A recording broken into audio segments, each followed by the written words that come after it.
Drop their mainsail. Dennis is coming in with the jib on the foredeck. Kookaburra's in and gone off to hide. So they're just playing. Take a look at my transom is the name of this game.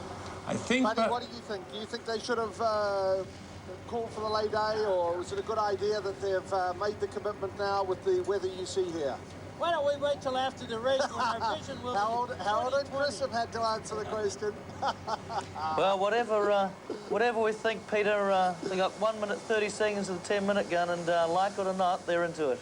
Right, absolutely. Well, it will be interesting, and certainly a lot of the waterfront wise guys and media experts all questioned, all indicated, particularly after seeing New Zealand against Stars and Stripes, suggested that over 22, 23 knots, Dennis would be pretty awesome and go on his way to getting the gun, and we saw that yesterday, and most people have predicted if Kookaburra has got a chance, it's got to be in the 10 to 18 knot range, and that's still what we expect out here on Gauge roads, as now we're coming down to the 10-minute gun, and we'll have the boats coming in from either end of the mark, and once that's on, then they'll go through the countdown, and it'll be very interesting to see whether or not in these conditions Dennis Conner will want to run away in a time start. Kookaburra is coming in from the America's Cup boy, or the Fairway boy, as it has been known up until this year, when it was changed to become known as the America's Cup boy in honour of this great sporting contest being held out off Fremantle, Western Australia. Meanwhile, coming in from the committee boat end of the line is Stars and Stripes, and they still haven't got their headsail up yet. No, that's right. Dennis is going to wait till the very last moment to make his decision on the headsail, because this doctor is coming in every second out here. There's a different condition. And now as they are entering the triangle, there goes the gun. They can now enter the triangle and engage if they so choose. It's going to be interesting. There goes Dennis's headsail. It's being hoisted.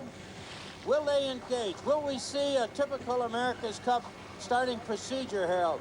I think you'll see Dennis doing his usual procedure. There's enough wind for him. The way the sails were changed at the last moment onto the boat, one suspects that he was operating on a lighter forecast, and that perhaps he hasn't weighted down his boat. He made a last-minute decision to bring some sails on. But one way or another, we're going to see the first beat in moderate air, even if later in the race it freshens up. And that itself will be very fascinating to see the performance of these boats in this moderate air. What do you think, Betty? Well, I think you're right, Harold.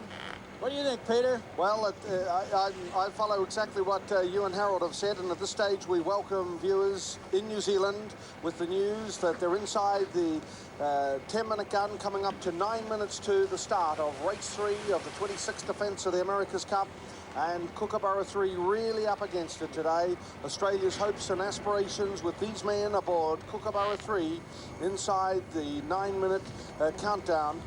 The breeze is coming from the sea breeze. The Fremantle doctor is in. It's currently around 13 or 14 knots, building up, so it should be ideal conditions. The forecast is still for the breeze to be under 20 knots, so we won't get the strong blast that we had yesterday.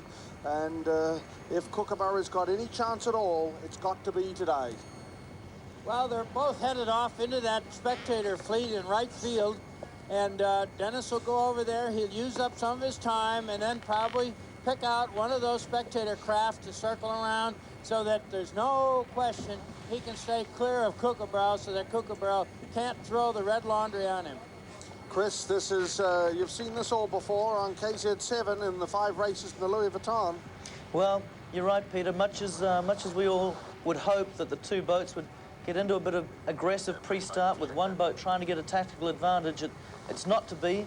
Stars and Stripes running away as normal, and I'm afraid that's the tone it's going to keep to, I think. But back to the psychology one, it's a little bit tough for the Kookaburra guys right now. They have become used to having a 10-minute warning signal go, getting into that triangle and fighting with the other boat, and to get into the America's Cup and suddenly have a 10-minute warning signal go and then have to stand there waiting for 3 or 4 minutes gets a little bit frustrating. You can see them there they're actually racing, but there's nothing they can do about the other boat. So chasing Stars and Stripes into the spectator fleet now, waiting for their chance to get into them, and Peter Gilmore will be thinking very heavily now about exactly what options he's got. He's had 2 goes at getting into Stars and Stripes so far. He went onto their tail once, and he went underneath them the other time. So it'll be interesting just to see which option he takes now, because he only gets 1 shot at them. See that wonderful ship between them, the Lewin. It's a sail training vessel, which has been built here in WA. He's going to travel the world flying the state flag, then the national flag. Back on board. Still nothing happening, running away from the line. 6:40 to go. They've been running away from the line for 3.5 minutes. Quite a distance. His Stars and Stripes back on the other drive now, Harold. So that's a total of, 3.5 minutes that they've gone away for. They've gone a little bit deep as well, so they've probably gone the equivalent of 4 minutes away from the line, which means if they turn around and come straight back, which they're starting to now, they'd still be 2 minutes early. That's the important number, really, is to see how much time they've got to burn off on the best speed to the line. And that's the judgment Kookaburra will make now, is whether to... There goes Stars and Stripes down. What she's now doing is trying to prevent Kookaburra going below her. That's the leeward of her. And then Kookaburra could dictate the pace to the line. She must now keep ahead of Kookaburra until Stars and Stripes makes a decision to either go above Kookaburra, permit her to go below, or vice versa, Kookaburra forces the decision. This is a game of poker, and the first person to blink loses, in a sense. It's all about judgment. It's about range, the distance to the line, and the time, and what you can do at that time. And it's a very close and subtle way of coming to the line, and Dennis has perfected this type of starting. There's actually two racing rules that Peter Gilmore will have in mind right now. The first one is that the overtaking boat shall keep clear. So Kookaburra, being the boat behind, has to keep clear of Stars and Stripes. And the other one is that the windward boat must keep clear. So if Kookaburra elects to go underneath Stars and Stripes, in other words, to leeward of her, Stars and Stripes must then keep clear of Kookaburra. But if Peter Gilmore elects to go above Stars and Stripes, then he would have to keep clear. So looking at it now, trying to force Stars and Stripes as far away from the line as they can, or just trying to keep that clock ticking to get them as close to the line either a little bit early, or two options: one, to get them there too early, or the other, to force them away so that they're late. So right now, cat and mouse game, Stars and Stripes creating the shots, but Kookaburra controlling them. What do you think out there, buddy? Well, they're heading for the jury boat right now, Harold. Dennis is still clear ahead. No fear of an overlap. There's 4 minutes and 24 seconds left to go. He's trying to hook Peter Gilmore up on his windward side. He looks like he's just done that successfully, and now we'll go into a big stall. Nope, there's Peter barreling off underneath.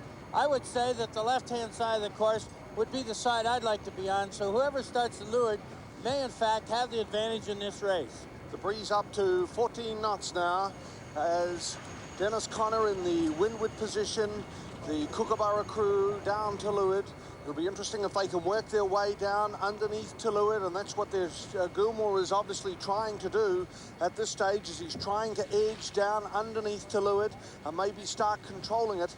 But Connor will be aware of just what happened yesterday, buddy, and how they were able to get underneath. But still, there's a heck of a lot of improvisation that can go on, not only from 3 minutes down to the start line, but certainly within that final 2 minutes, 90 seconds. Well, Dennis has done as usual. He's letting his competition choose the side they want to be on, and then all he's looking for is clear air.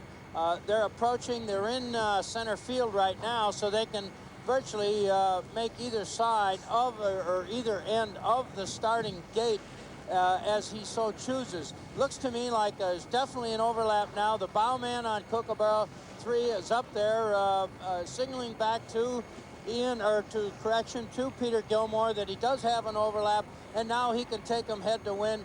And at this moment, the two boats will go into an absolute stall with 2 minutes and 48 seconds left before the start of this race. They're around 50, 80 meters back from the start line, so they could easily cover that in probably about 40 seconds. So it's a question of stalling. It's a question of Gilmore maybe trying to come up to a wind directly in, and he's coming across now. Is he on to port? It looks like it, as Connor has in fact gone across onto port as well. Sorry, he can't go on to port unless Dennis does. Now Right. Dennis is gone, and he's going to follow. So now this is going to be exciting here. We got 2 minutes and 14 seconds or thereabouts left to go before the start. And Peter's big role right now will be to stop Dennis from getting that leeward berth. And Dennis has just gone into attack and a drive, and he wants the pin in. He wants the pin in. He's going to really protect away from overlap on the underside by Kookaburra. He's going to put Kookaburra up on his hip at all costs. Now he's bearing away again, buddy, as they're really starting to kill time. 1:40 to go. The breeze, the sea breeze, the Fremantle Doctor still 14 knots. And Connor, this is easily the best engaging that we've seen in this America's Cup final, because normally Dennis doesn't. He has a time run and really goes for either end of the line that suits him in the last couple of minutes. Well, what he wants, you can see now, he dearly wants the pin in of the line. He's done that jibe around. He's got Kookaburra on the windward hip, and I would say Dennis has got him right where he likes him with about 1 minute and 6 seconds to go. So now, again, they are about 45 seconds to the line, so there has to be some killing time here. And Kookaburra's got to push and shove all he can, get Dennis to go over the line in 51 seconds to the start, and they're about 35 seconds away from the line. So there goes Kookaburra 3 over onto port tack. You can see the boys aboard Kookaburra getting those sails trimmed to perfection. They got to get the boat up to her target maximum boat speed. So when the gun goes, they can close in on Dennis as best they can. So 26 seconds to go. It's a split tack, and Connor has got what we think is the best end of the line, the port end of the line, the America's Cup boy end of the line. Meanwhile, Kookaburra is going at full speed down to the committee boat end of the line. 10 seconds. On starboard is Stars and Stripes. On port is Kookaburra. The gun for race 3 of the America's Cup defense. It's split tacks, on port, up by the committee boat end of the line. Kookaburra for Australia, down by the America's Cup boy. US 55, Stars and Stripes for the United States. Ed Dennis has picked the port end of the line. He wants the left side of the course. It's the side that's been so kind to him in the previous 2 races. Now we only have to see if, in fact, this kindness will remain on his side of the fence. So the official time is that Stars and Stripes has won the start by 4 seconds. There's a man up Kookaburra's mast already at this stage. I'd say the zipper's blowing out from what I see, Peter. Has to be a problem. They got to put a lot of Cunningham on and try to bring that car down. Cunningham is really just another method of putting tension along the forward edge of the sail so they can bring those zippers together and they can bring the new car down. By the looks of the main, the way it's blowing up, it is a zipper problem. That's Don McCracken, the bowman for Kookaburra 3, right up the mast. He's trying to bring the luff zipper down. When these boats go off the wind, they release the zipper to get a little bit more sail area, but of course on the wind they really need the zip in as they've tacked across now onto starboard. Meanwhile, Stars and Stripes is coming across on port, so clearly Kookaburra wants to mix it and does not want Stars and Stripes to be able to move away out to the left-hand side of the course. Chris and Harold, what were your thoughts on the split tacks at the start? Well, Stars and Stripes got that one handsomely, I think, Peter. Both boats were fighting very, very hard to get the left-hand end of the line, left-hand side of the course, and Stars and Stripes was the one that got it. So they've got what they were after, and it'll be interesting here to see who does cross in front. Looks very even, but back to that luff zipper problem, Kookaburra, that's going to be a problem for them throughout the race. They have 2 zips. One of them is a spare zip, which they keep at the top. So now they've used that spare zip, and they don't have any reserves. So that could be a problem for the later in the race. Well, just let's watch this cross now, and we'll be able to work out the relative merits of the 2 boats, and then we'll go back to Harold Cudmore for his thoughts on the start. That is Kookaburra on starboard at the top of the picture. Meanwhile, Stars and Stripes is down on port at the bottom of the picture. And at this stage, Kookaburra, it's going to be... Kookaburra looks to me like they're going to meet head-to-head with Dennis on this port and starboard. Kookaburra's ahead. Kookaburra has right of way. Remember, the boat with the wind hitting the right-hand side of the boat, that is the starboard side, has right of way. The boat on port with the wind hitting the left-hand side of the boat looking forward has to give away. And Kookaburra looks to be in front. Kookaburra, it's going to be... Kookaburra's definitely in front. They've got it. They're right in front. Now, can they control it for the next 3¼ hours? Definitely in front, and they'll be able to control it. Slam dunk right on top. They've gone right on top and tacking away already. Stars and Stripes is tacking away, trying to really put the heat on. We're in for a boat race, buddy. Yes, sir. This is going to be some exciting stuff. A man up the mast. They still go on to their tactics just like he wasn't even there. He's working on that zipper real feverishly to get it down. It may mean a lot of difference here on this windward leg to get that boat up to speed. But on the first meeting, it was definitely Kookaburra 3 forcing Dennis, and he was clear ahead. So now it's going to be very interesting to see, is the left side of this course so predominant as it's been in the past? Well, are you wondering why Kookaburra hasn't gone about it to starboard? I know they've got a man up on the mast, but they did go back before. Just let's go back to Harold Cudmore. Harold, your thoughts on the start, the way Connor pushed Kookaburra away to get the left-hand side of the course that they thought was favoured, and then what you've seen so far? Well, Dennis Connor had the option about a minute and a half to go of going either direction. He chose to go the left-hand side of the starting line. Shortly after the start, when he tacked back, that was proven to be substantially wrong by a boat length and a half. That's the length of Kookaburra's ahead plus the distance he dipped behind, which is probably something the order of half a boat length. That was an initial and big error from Stars and Stripes. He's now quite in trouble here. I'm surprised Kookaburra didn't come back a little bit more quickly there to position himself against Stars and Stripes. I think Stars and Stripes now will decide to drag race a while to see what the relative speeds are. But certainly at this stage of the game, Kookaburra is looking good. And if she has anything like equal speed, she could lead at the top mark. But it's too early to tell. A real problem for them with Don McCracken up the mast, Harold. That's entirely unnecessary for an operation that's been running as long as Kookaburra and spend that amount of money to have such a silly thing go wrong. That's almost unforgivable. The breeze now up to 14 knots, and the crew of Stars and Stripes really trying to get into the mode. Dennis Connor on the wheel there. There's John Wright up on the main sheet man, and right back aft it's Peter Eisler with the fancy gizmo assessing the rival, and just the relative position of Kookaburra 3 and Tom Whidden, the tactician. They'll be giving the input to Connor as they're moving out to the left-hand side of the course in a drag race to try and get away from the cover of Kookaburra 3 that's in front for Australia in race 3 of the America's Cup. We'll be back after this break. Well, real excitement out here on Gage Roads because Kookaburra for Australia is really right in the act. Although we've got the difficulty with Don McCracken up the mast, that may impair some of the progress. Well, just a bit. There's 58,000 pounds of boat underneath a 150-pounder up the mast. It really makes no difference at all. And the big thing is sail shape. We can't lose the beautiful shape of the mainsail on board Kookaburra 3 for the lifting surface. It needs to get that boat upwind and sailing very close to the eye of the wind. So now Dennis is over on port tack, coming across to meet him, Peter. Well, this is going to be interesting now as Dennis Connor is tacked across onto port.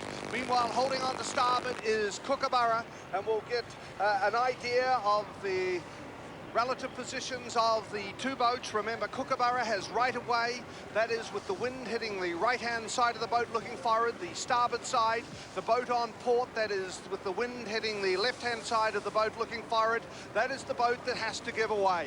So now they're coming up for their second crossing, and Kookaburra from our distance off the Kookaburra tender looks very good at the stage, and it looks like Dennis is going to have to tack right underneath Kookaburra and try and lee-bow him and gas him out of it, but maybe Kookaburra's got enough boat speed to roll right over the top of them as now Stars and Stripes is tacked away, but the boat speed of Kookaburra, can they roll over the top in this breeze up to 15, 16 knots? What a boat race. Yes, sir. No question about that, Peter. And the big thing is out here today, there's no sea. And that's one of the reasons why Kookaburra is really looking good. She's got great speed today, the best bow wave I've seen her have. She looks good, she's got happy motion, and now we got a drag race out to the left-hand corner, and she's got to hold on to this tack for 5 minutes and keep Dennis at a disadvantage. So when they do tack for the windward mark, it's all in her court. Chris, Harold, it's a drag race out to the left-hand side of the course. Who do you like the look of? Dennis' drag race is pretty quick. What do you think, Chris? I think you're right. The Stars and Stripes did a very good job of that lee bow tack. They had the boat up probably above target boat speed when they got to Kookaburra. So where they normally sail at 8 or 8.1 knots, it looked to me like they were up to 8.2 or 8.3. So when they tacked, they were still in a strong position. Here's Kookaburra tacking away now, so obviously Stars and Stripes was getting into a position where she was starting to hurt Kookaburra. Kookaburra's boat speed was dropping off, and as we saw yesterday, they've elected to tack away.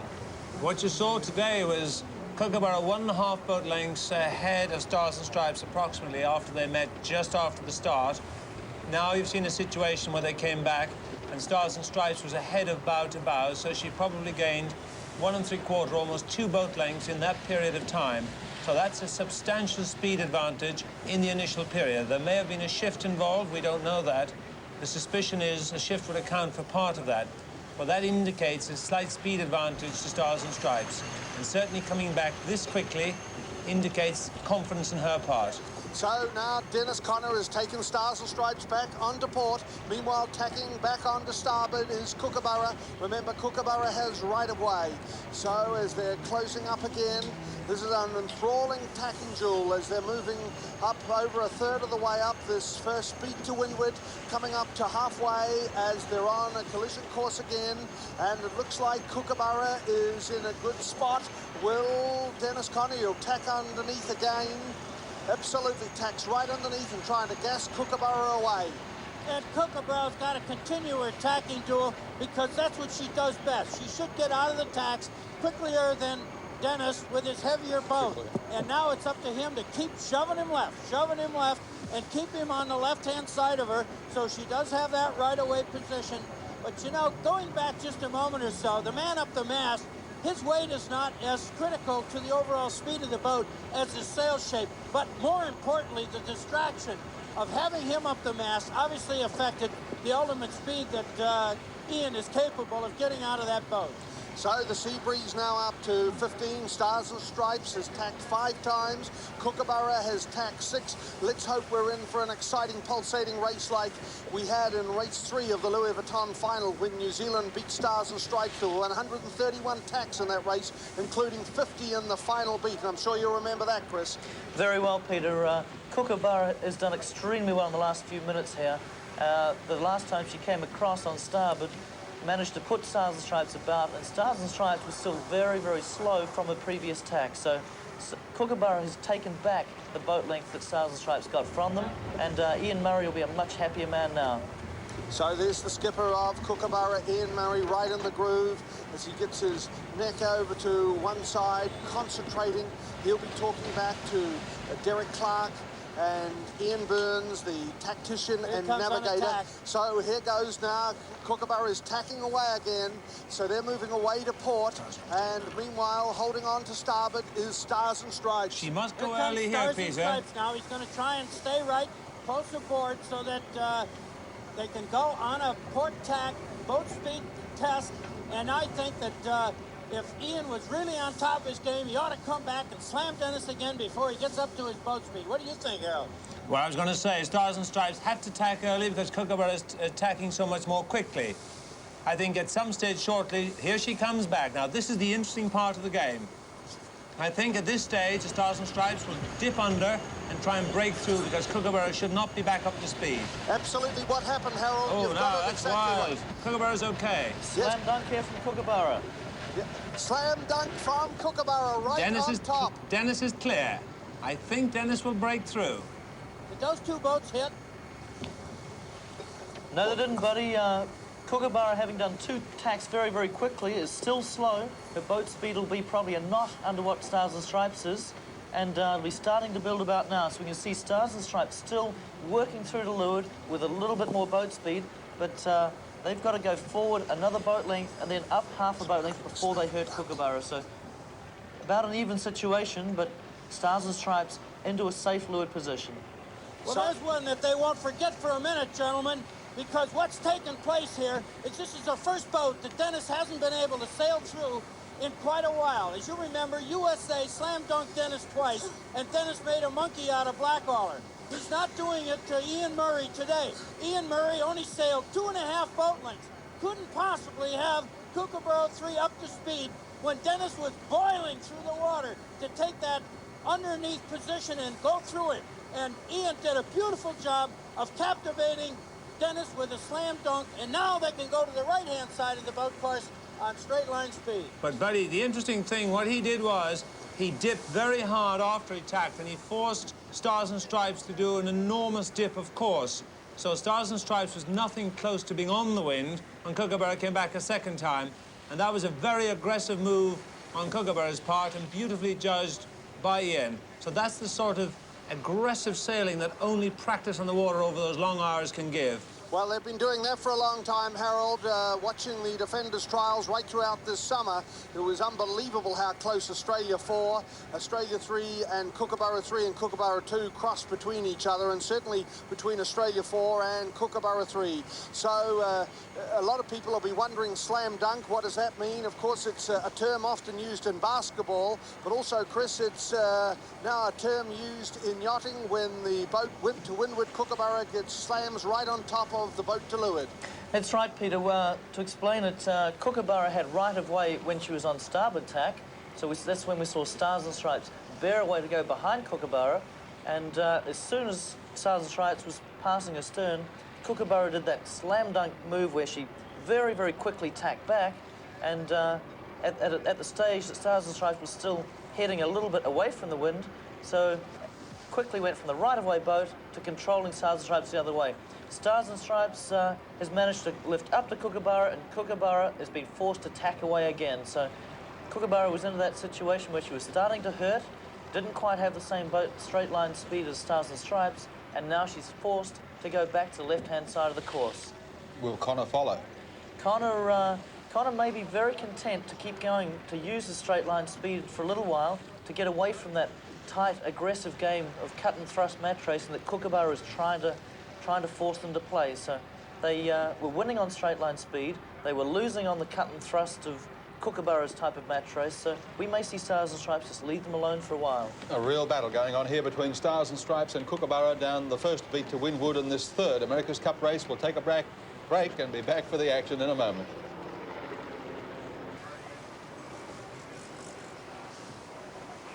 Nearly two-thirds of the way up this first beat to windward. It is Stars and Stripes at the top of the picture on starboard. Meanwhile, Kookaburra on port. And for the first time, Stars and Stripes in front by a boat length or two. The breeze, the Fremantle Doctor now up to 15, 16 knots. And Dennis Connor in front, and he'll try and control it, but there'll be a tough attack coming from Kookaburra. Yes, and there's a great helming going on here. These boys are really steering these boats up into one another. And here comes Kuku tacking out of a slam dunk by Dennis. It's interesting to see that Dennis's main is twisting much more than Kookaburra 3. That is to say, the upper one-third of the sail is more open in the leech area. This would be the flap area if you were sailing an airplane. And we compare that to the very more flat setup that Peter Gilmore is giving to Kookaburra 3. Kookaburra 3 may come out of the tacks a bit faster if she would twist more. Stowe's still around 1,000 meters to go to complete this beat to windward, the number one beat to windward in race 3. And moving out on port is Stars and Stripes. Meanwhile, still holding on to starboard and moving out to the left-hand side of the course, Kookaburra. It'll be interesting to see whether the breeze is oscillating. It still seems to be pretty steady, buddy. Well, it seems to be fairly steady. I thought maybe for a while the port shift was coming in, the left-hand shift, so it would pay to be on the port tack. Now Dennis is tacked over to stay in contact and stay in touch with Kookaburra 3. Right now, I think Kookaburra 3 ought to go back and meet him, get Dennis tacking as much as he can, because that's her only real solution to getting back in front. The other interesting thing is it does seem as though, hello here, they've been listening to you, buddy. They're just ready to tack now. That's Don McCracken right at the front as they bring the tacking line across. Meanwhile, you can see the grinders, Darren Bracewell and Tony Rice, the two big West Australians, being helped by Greg Cavill and Tony Bellingham. And they've gone back on to port now as Stars and Stripes is coming back across onto starboard. The breeze still 15 knots here. This is an enthralling match race now as they're closing. It'll be interesting to see what advantage Stars and Stripes has as they've covered over 2/3 of the first beat. Kookaburra really taking it to them because Kookaburra can, in fact, it seems, tack a little bit quicker than Stars and Stripes, a bit like KZ7, as now Kookaburra is closing up and Stars and Stripes has still got the advantage, though, by a boat length or two as they're coming across onto starboard. They're very, very close. And now when they meet, the steering and the helming of the boats are so important. Dennis is not really as fast as he could be, and he's going for a safe leeward position on Kookaburra. Kookaburra needs to hang for a second, let Dennis get away, and then tack. And here she comes out of her tack now. Nice VMG tack, velocity made good towards the windward mark. Keep your boat going, keep it up to maximum speed. The safe leeward there that Buddy was talking about was that the dirty air, the gas fumes coming off Stars and Stripes would disturb the pure airflow that Kookaburra was getting, and so they couldn't live on the hip there, and they had to tack away to starboard. Chris, Harold, enthralling stuff?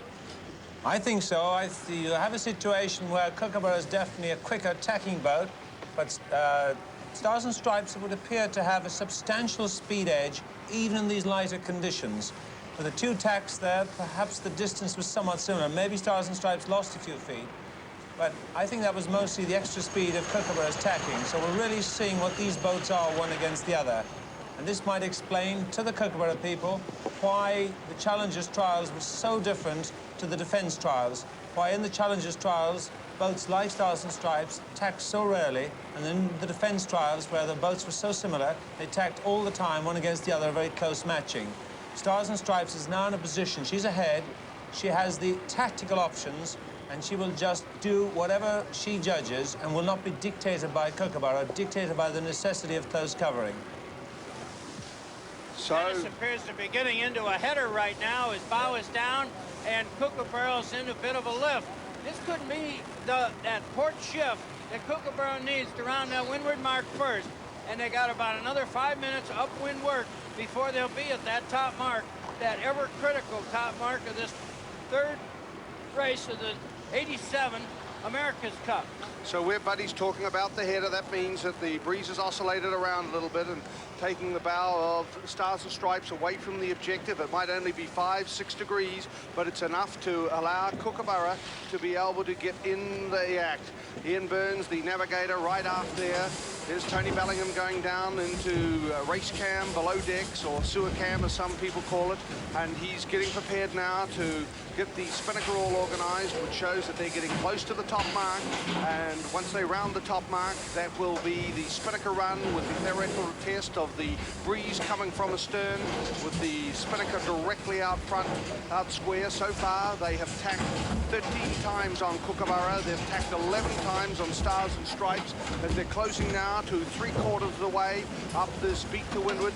Tony Bellingham, you can see the urgency. These Australians are not giving in. They certainly haven't flown the white surrender flag, have they?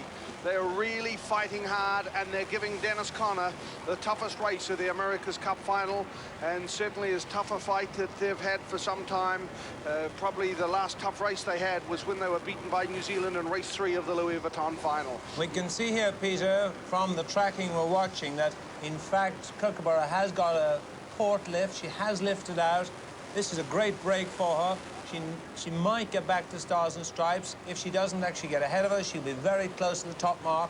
This is going to be a very close downwind race, and the next leg will certainly be decisive in this race. Harold, Looks like a velocity lift, Harold.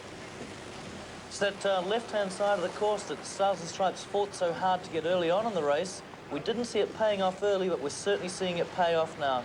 Kookaburra has definitely lifted off Stars and Stripes a little, and as you said, Buddy, if it's more wind that she's got, maybe only 1 or 2 knots more breeze, that would enable her to go about 1/10 of a knot quicker through the water, and also 2 or 3 degrees higher than Stars and Stripes. So that could be all she needed to get that boat length back. The breeze now up to 16 knot. knots.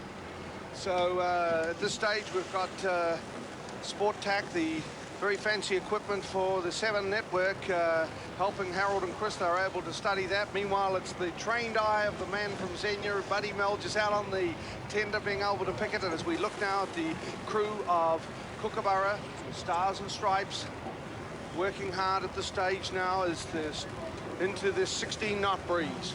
I think These boats are winding up all the time, Harold. It seems to be freshening. I think Stars and Stripes will go to the ley line. We see the mark at the bottom of the screen.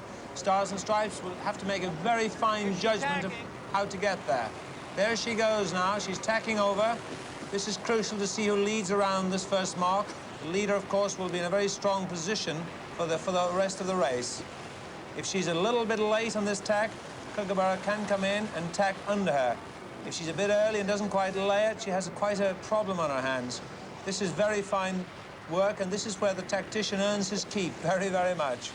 Back out to you, buddy. Tell me what you're seeing. Well, right now, Kookaburra 3 is laying off, getting all the maximum boat speed she can. Bow down. She's taking Dennis's transom, and Dennis is going to slam dunk for sure.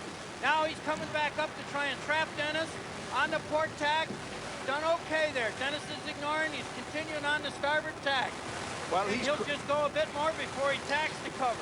He's crossed through, but I don't know whether he's going to be able to lay the mark. What do you think, Chris? Certainly, Peter, from up here, it looks like Stars and Stripes will just get to the mark, but they're having to sail the boat very, very high to get there. What that means is they'll be a little bit slow when they do get to the mark, and Kookaburra, through coming in a little bit higher, will have a lot more boat speed. So even though Stars and Stripes will probably be just in front at the mark, Kookaburra will come around with more speed and be in an excellent position to attack on the downwind leg. So very close now. It's Stars and Stripes and Kookaburra coming up on the first mark, this first beat, and this has been real America's Cup match racing, Harold. This is the sort of racing we love to watch and brings excitement to everybody. The previous 2 races, through circumstances, ended up more of a procession, although technically interesting. But this is a real blood and guts run. This is where you have 11 people in each boat, and each of them on a peak of tension, fighting. The lead has changed. The start's exciting. They're approaching the mark. It's very, very close indeed. Peter Montgomery and Buddy Melgers. So Stars and Stripes now coming up to the mark. This is race 3 of the inaugural Australian defence of the America's Cup. Hard off Fremantle in the waters of Gage Roads, and they go round the mark now. So time is starting to tick away. It'll be fascinating just to see whether they do a jibe set or a barroway set. It's a barroway set on Stars and Stripes. As time is starting to tick away, and also in the 16-knot breeze, can Kookaburra close down under Spinnaker as we expected they would do yesterday? And it's 15 seconds behind, so that's a couple of boat lengths. And in fact, Kookaburra is going to do a jibe set. They're going hard. They're attacking to try and get the left-hand side of the course. Now, a lot of people expected Kookaburra to be able to run Stars and Stripes down yesterday, but they weren't able to in that fresher breeze. Can they do it in this race, in these conditions? We'll be back after this break.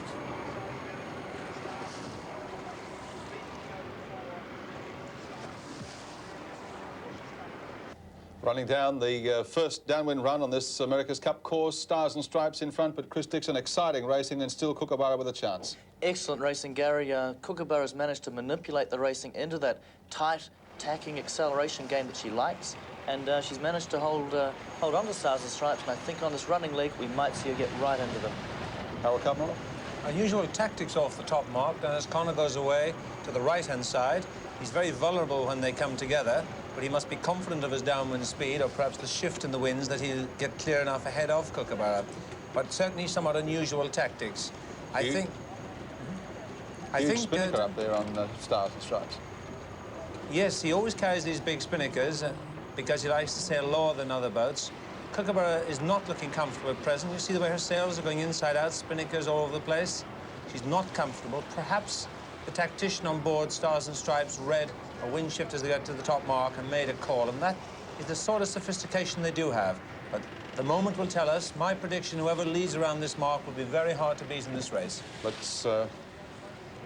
Stars and Stripes has actually increased that lead a little bit. as we saw Kookaburra flopping around a lot there, I wonder if she actually got into a bit of spectator wake, where we can see a very confused sea, and Stars and Stripes may have had flat water when she was on the other jibe, whereas now Kookaburra has very sloppy stuff. That's because I think that 15-second lead by Stars and Stripes has increased substantially now. There was, we can see from Sports Tech, there was a big shift in fact in the way the boats have sailed, and Stars and Stripes picked that.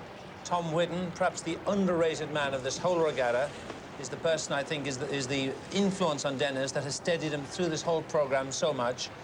A leader of one of the premier sailmakers, Sobstad, has now moved as president of North Sails, the premier sailmaker in America's Cup sailing. Tactician with Dennis on the previous 2 America's Cups.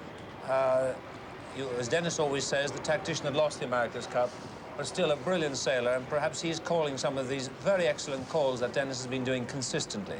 Yes, Harold, that was a tough call to make for Stars and Stripes, to be only 2 boat lengths ahead at the top mark, where normally one would do a jibe set onto port jibe and protect the left-hand side. So the fact that they didn't do that, they obviously, Tom did have confidence in the wind shift that was there, and now only 5 minutes later, we see that they've actually doubled their lead into something that is a very safe position. But there they have, they've jibed under Kookaburra. That again is a very strange move, Chris. Well, I guess they want to stay in the same breeze as Kookaburra now. Any puff that comes down the course, Kookaburra will get first, but at least Stars and Stripes knows that they'll get it as well. Actually, different angle there, Harold.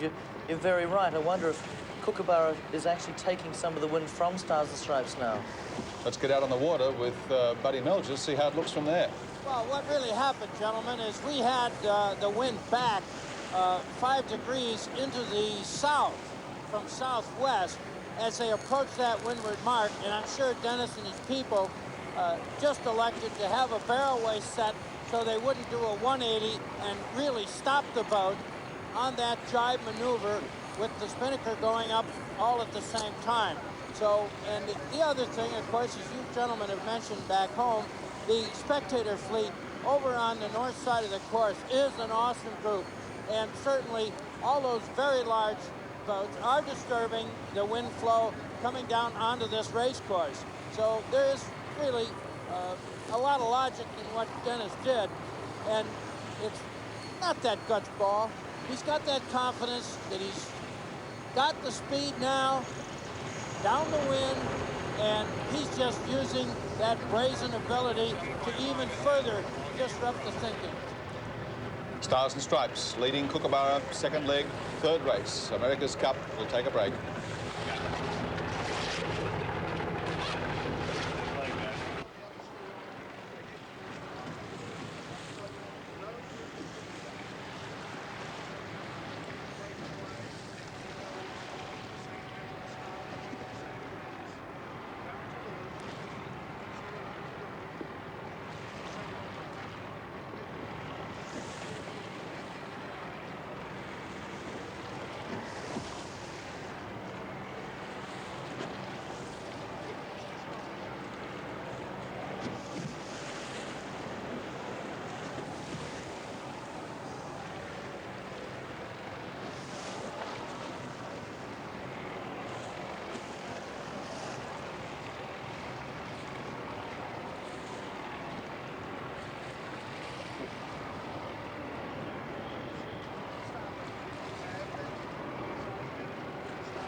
Closing to halfway down the 2nd leg of this 3rd race of the America's Cup, the square run. The sea breeze now still 16 knots, and Stars and Stripes on the left with the red, white and blue spinnaker is leading Kookaburra 3 for Australia on the right. Dennis has really moved out on that bit of a use of a wind shift at the windward mark to have a barrelway set. And, you know, sometimes it's very puzzling to me to see people sail downwind, not making use of those wind oscillations that they have just used to their benefit on the windward legs. And certainly if the wind shifts up the wind shifts down the wind. And this is one case when Dennis put another 2-3 boat lengths to his credit by using a little bit of Mother Nature's benefits. It's interesting, Buddy, that in all the assessment that the media has done and waterfront wise guys, that everybody predicted that Kookaburra would be quicker downhill, but it hasn't quite turned out. I know there's also the benefit of the wind shifts, but also in the fresher breeze yesterday and what we've been able to see today, it does seem as though they're struggling a little bit. There we can see Paul Westlake, the trimmer, the starboard trimmer with the white cap, and behind him is Peter Gilmore with the green cap. He is the starter for helmsman, and behind him is Ian Murray, skipper, and now helmsman for Kookaburra. Interesting that Peter Gilmore has had a very prominent career sailing in Solings, one of West Australia's top sailors. He's one of 4 West Australians aboard the boat today, and he was originally invited to be with the Bond Syndicate aboard Australia 2 by John Bertrand, but circumstances didn't allow that, and so he has joined the Kookaburra Syndicate, and he's grown up in Perth and had thousands of hours of sailing out on gauge roads, and many people think he's almost a better forecaster of the breeze out on gauge roads than maybe the Bureau of Meteorology. He's the crew boss, as John Wright is on Stars and Stripes, and both are the main sheet trimmers. Greg Cavill there, right in the foreground now from Queensland, and he's got his family over here. They've hired a big trawler, and even last night, after the disappointment of 2 down, they got a rousing reception. Greg Cavill is the pitman or the mast man. He's the fellow who's got to work out the whole myriad of halyards. So now they've just jibed across. Greg Cavill's parents own the Breakfast Creek Hotel in Queensland, the biggest hotel in Queensland, and they've hired this prawn trawler, and it seemed that they had a lot of guests from the hotel out on the trawler yesterday, having a good time and certainly ensuring that their spirits didn't drop. Behind Greg are the 2 grinders. The blonde grinder is Darren Bracewell, and behind Greg is Tony Rice, 6'8", who won a big grinding competition amongst all the grinders from all the syndicates, and he is big and tough, Tony Rice. So they'll be working hard now and trying to concentrate how they can get back into this act after that marvellous first pulsating beat to windward where they crossed in front of Stars and Stripes, but they just weren't able to hold it. And now as they're closing past the halfway mark on this downhill slide, the breeze still 16 knots. They're working very hard indeed.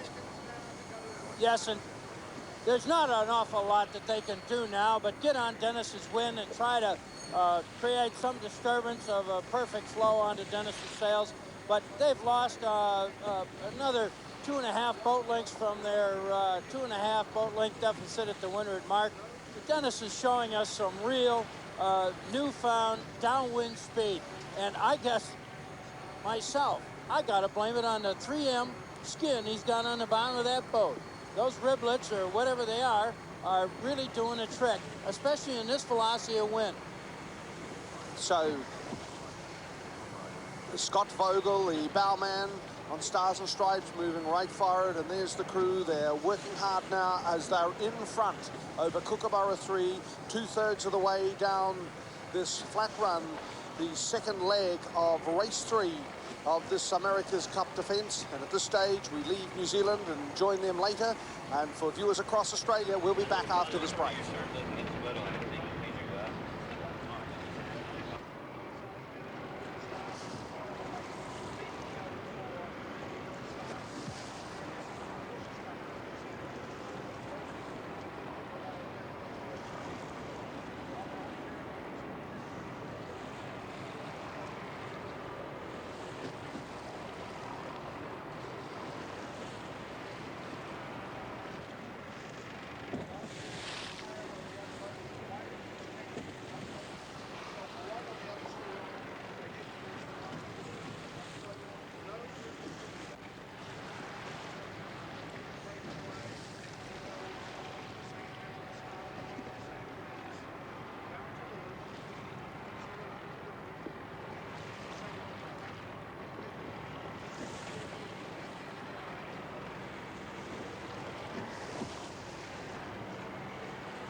Inside 1,000 metres to go now to complete leg number 2 of race 3 of the America's Cup.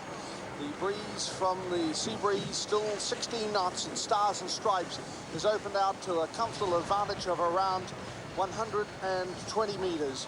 And Derek Clark, the tactician, will be really working hard and wondering what they can do. Probably little or nothing at the moment.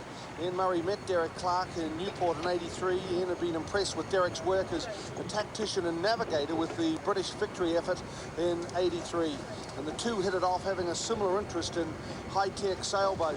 It's interesting that Derek Clark has put his expertise into spars and rigging. He has 2 degrees, one in nuclear physics and the other in engineering, and has a very sophisticated understanding of hydrodynamics and aerodynamics and their balancing applications.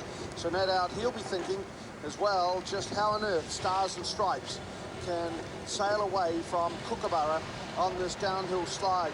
Chris Dixon, I can't help thinking that during the Louis Vuitton final, KZ7 at least had the equal, and at times overall averaged out to be superior than Stars and Stripes downhill. And in the trials, although they are very brief, between Kookaburra 3 and KZ7, it seemed pretty even. How on earth Stars and Stripes got this quick? Well, that's right, Peter. KZ7 we definitely felt had a little bit of an edge on Stars and Stripes downwind, and in our trialling with Kookaburra of a few weeks ago, we certainly saw Kookaburra to be a very fast boat downwind. So I just wonder how much that luff zipper problem has hurt them down here, that the loss of area through not being able to have it wide open. The other things that do stand out are again, that big spinnaker on Stars and Stripes. It does appear to be a little bit bigger than the one on Kookaburra, and I wonder if in the beginning of the sea breeze it's maybe just helping them get down that course a little quicker. A little bit...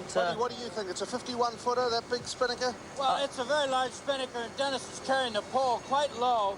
He's always done that. It's a trick of his. It's a trait. And what he seems to be able to do is get the boat up on her windward shoulder and really slide nicely on even the little leftover swells from yesterday's big blowout here. See but there, there's buddy. no question that Stars and Stripes is really smoking down this leg where there doesn't take a lot of technique. The hull is doing it all right now. There is some, don't get me wrong, the crew's doing a hell of a job aboard Stars and Stripes and keeping that boat quiet. The setup of the main looks good, the spinnaker looks good, but they are slip-sliding away. Harold, what's your thoughts with Buddy's idea of maybe this 3M riblet business to get this additional speed, it seems, overnight? I don't think overnight. I think that against Chris in New Zealand, they were probably the same speed. I think we're probably seeing Kookaburra's true performance here. One of the problems is that Kookaburra stayed in isolation for so long that they also don't know what happened. And I think that they probably completely underestimated the development that was occurring in the challengers camps. With the biggest budget here, they started early, spent an enormous amount of time, effort and resource, and felt they had something to hide. I think later on, among the challengers, there was so much rapid development that, in fact, they've come up and bypassed the Kookaburra standard. That's what we're seeing here. Chris? To go along with that, Harold, it's easy to be wise in hindsight, but we have seen Stars and Stripes several months ago to be a very slow boat downwind to now, which is obviously very, very quick. And another thing that I did notice on that leg there was that Stars and Stripes had moved her rig so that it was leaning about 3 or 4 feet forward when they were going with the wind. What that does, it helps open the back of the mainsail up, helps the airflow across the sail, and also pushes the bow of the boat down a little bit just through having that 1,000 pounds a little bit further forward. And I wondered if they, in fact, had a little bit more rake forward than Kookaburra did, and therefore that might also be a reason why they were going faster downwind. But to compare it with a few months ago, that was something that they've only been doing recently through that development in the challenges. About to round the mark, we'll go back to the tender with Peter and Buddy. Well, Dennis has done a great job down the wind here, and he's really moved out. Probably the greatest margin that he's ever shown any of us that have sailed against him in 12 meters down the wind. He's about ready to douse his spinnaker and round up on the wind. He's going to give you a little flare, folks, so pay attention. Maybe he'll go sailing for some of those mackerel that are out here on Gates Roads. But no, his crew look like they've done a pretty decent job this time. And now his bow's on the mark, and he's upwind for the second beat. Looking good, moved out, had to at least double his lead, maybe tripled it. Quite a great display of downwind sailing getting that boat really slip-sliding away. Well, that's absolutely amazing to see Stars and Stripes slide away from Kookaburra so easily and by such a big margin. Remember, it was 14 seconds, and really, this is demoralising stuff for the Kookaburra crew, the Task Force Syndicate, and here I say it must be for Australia to see Stars and Stripes just sailing away. There is Ian Burns, the navigator down below, just preparing to help the spinnaker drop. There he is, taking it in now, and in comes the green and white spinnaker. Meanwhile, there'll be 2 or 3 crewmen on the deck as well, with arms about 10 feet long, hauling in the spinnaker, throwing it down the hatch, and Ian's trying to take as much as he can. And as they're coming up to the mark, this is a thumping on that downhill slide. 57 seconds, so from 14 seconds behind the breeze, they've moved back to 57 seconds. So let's look now at the race so far. It was given officially as a dead heat, but the important thing is which side of the start was favoured. It was Kookaburra that crossed in front up that beat to windward, but Stars and Stripes finally got to the first mark first again, 15 seconds in front of Kookaburra 3, and then on this downhill slide, I wouldn't have believed it unless I'd seen it. Now 57 seconds in front. The breeze is up to 18 knots as Stars and Stripes has a comfortable advantage over Kookaburra 3 as they tack across onto starboard to keep covering the Australians. This is leg number 3, beat number 2 of race 3 of the America's Cup. Well, Kookaburra in trouble, 57 seconds behind going round the second mark. That wasn't the case, of course, at the start of the race. We saw plenty of fireworks, plenty of action today, Jeff Merrill, between Dennis Conner and Peter Gilmore. Good mixing up at the start. It was interesting. They've actually completed a circle now in the starting, which we didn't think we'd see from Dennis. So Peter Gilmore had him on the run. It was a good, close start. Let's have a look at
Yeah, well, unfortunately, by the time they crossed 2/3 down the leg, Conner had the upper hand and led round that mark by 15 seconds, now 57 seconds.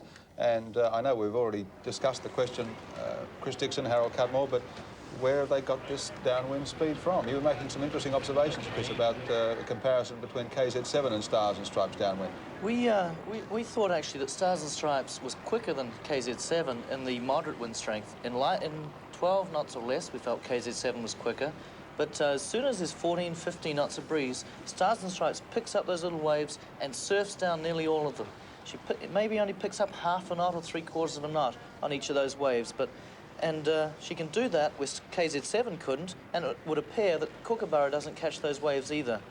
Where we saw KZ7 come into her own was in 23 or 24 knots of breeze, when the waves were a little bit quicker, a little bit bigger rather, and KZ7 could also pick up the waves and would actually surf a little bit better than Stars and Stripes. So Kookaburra looks to be performing very similarly to KZ7 downwind, and in this moderate air with small waves, Stars and Stripes is picking up all of them and maybe just surfing at half a knot or 3/4 knot quicker on every wave, and Kookaburra just isn't getting that extra burst. Well, Harold Cudmore, if these conditions are made for Stars and Stripes, what conditions, if any, are made for Kookaburra? That's the question now. There wouldn't appear to be any conditions in which she's competitive for what we've seen today so far, except in perhaps the very light air where she was coming back on Stars and Stripes. Those Stars and Stripes had tactically got the race right. I think we're seeing a situation where Kookaburra is outclassed in nearly all departments, and we're seeing on this run where Stars and Stripes, if you like, had the confidence, she was sufficiently brazen to go off on what we both considered here to be a very dangerous jibe, a very dangerous tactic. She went off to the right-hand side, she came back, she had enough speed, she just passed ahead of Kookaburra, nothing Kookaburra could do about it. That's an amazing gain downwind. I don't think I've seen that sort of level since the early days of USA and the Challengers trials. Chris, have you ever seen the mast raked so far forward on Connor's boat on the run down here? We have a few times, but I think that's one of the tricks that they do save for when they need it. If they need a little bit of extra boat speed downwind, I think they probably let it go a couple of feet further forward than normal, and that's maybe why they pick up the waves a little more. Shifting 1,000 pounds from 4 feet aft to 4 feet forward sinks the bow of the boat a couple of inches, and a little bit like catching waves on a surfboard, the further forward the weight is, the quicker the boat will go down the waves. So I think it's something they keep up their sleeve for when they need it, and certainly they had more rig forward than Kookaburra did, and maybe that's part of the difference. We're now seeing Kookaburra attacking. They really don't have an enormous tactical option. What they can do now is just sail a little bit, maybe try and work some shifts. I think if they do an enormous amount of tacking, Stars and Stripes will treat them with a certain disdain. They'll just loosely cover them, and they'll continue up to the windward mark. Very important now, Harold, as you said, for Kookaburra to continue picking up every little shift that they can. They know that they don't quite have the boat speed that Stars and Stripes does, and therefore any 3 or 4 or 5 degree shift that they can pick up, they'll have to take all the way up this leg. And it won't matter for them if they do quite a few tacks up the beat, as long as Stars and Stripes stays with them, since we know that Kookaburra does have a little bit better acceleration, and that's something they have to keep using to their advantage. On the left of our screen, Stars and Stripes, Kookaburra on the right, with the stripes in her sail, just going through a tack now. Hit a bit of a sea that time. It's not calm out there. Some of that could be spectator wash. You'll see, if you can look carefully at the screen, the way those waves are moving from left to right rather than from the top left-hand side of your screen to the bottom right, the bottom left to the top right. That was some spectator wash going through. And that's the sort of thing that the boats are looking at, to weave their way through those waves to keep the speed up and reduce the amount of leeway they make. 14 knots of breeze from the southwest out there. Kookaburra on screen, up to 17 knots, in fact. We've just been informed. That's Kookaburra, bottom of the screen. Stars and Stripes sailing away as we go away for a break.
Well, at this stage, Kookaburra 3 just out here off the tender, and Stars and Stripes further up to windward.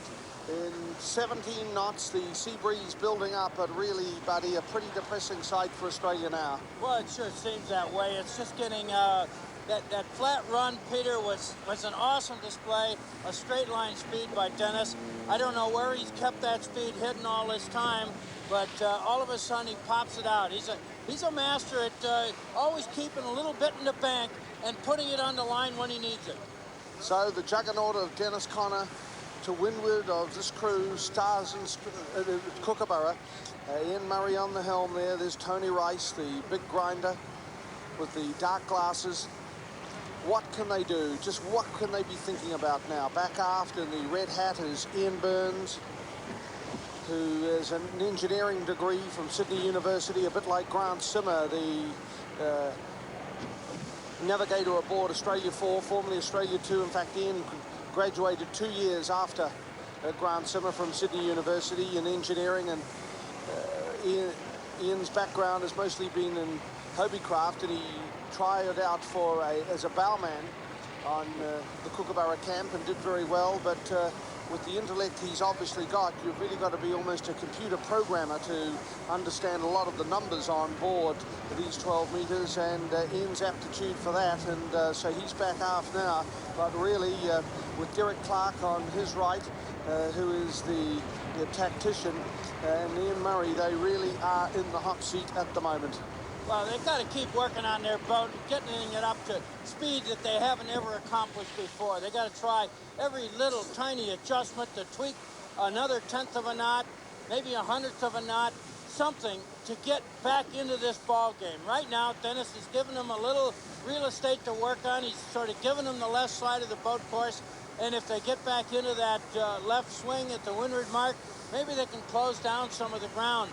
But it's going to be interesting to see if Dennis still keeps the pedal to the metal the remainder of this race, or will he begin to be more conservative, as I felt he got in the second half of yesterday's race.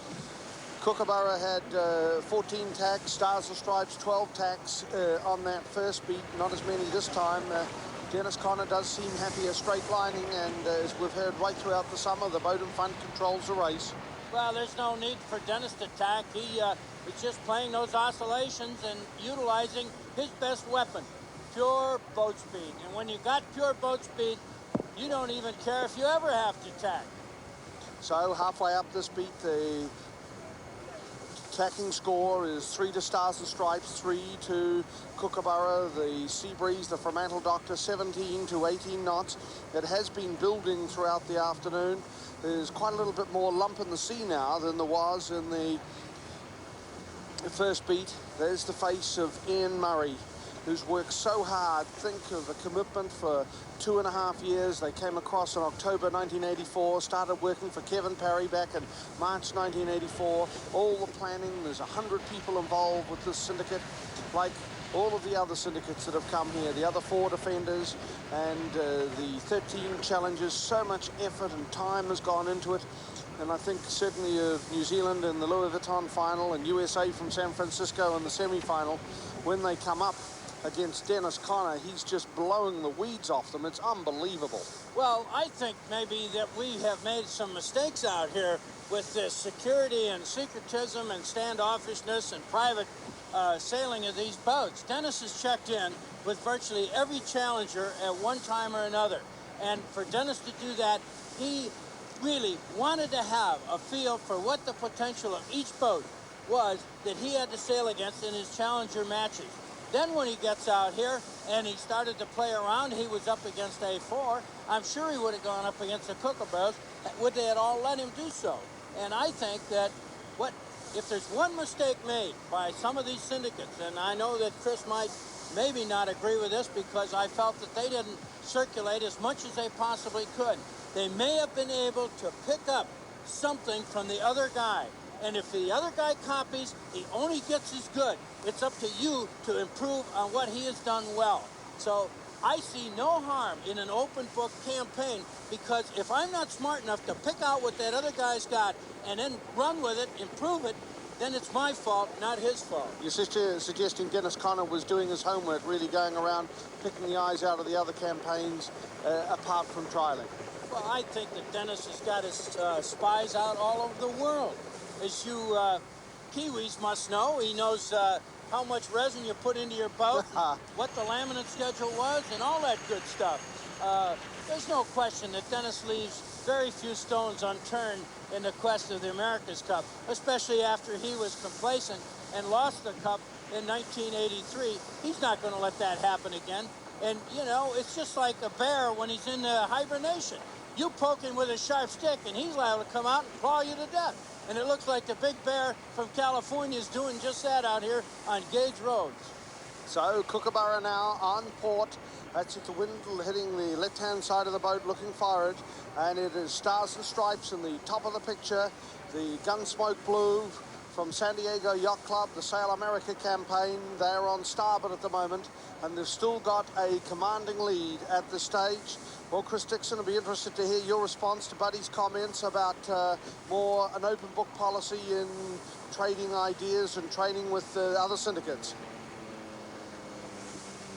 To keep the learning process going, we know that all of the syndicates here have learnt so much over the 6 or 7 months of racing, and I'm sure we've all got our boats going 2 or even 3/10 of a knot faster since we arrived here.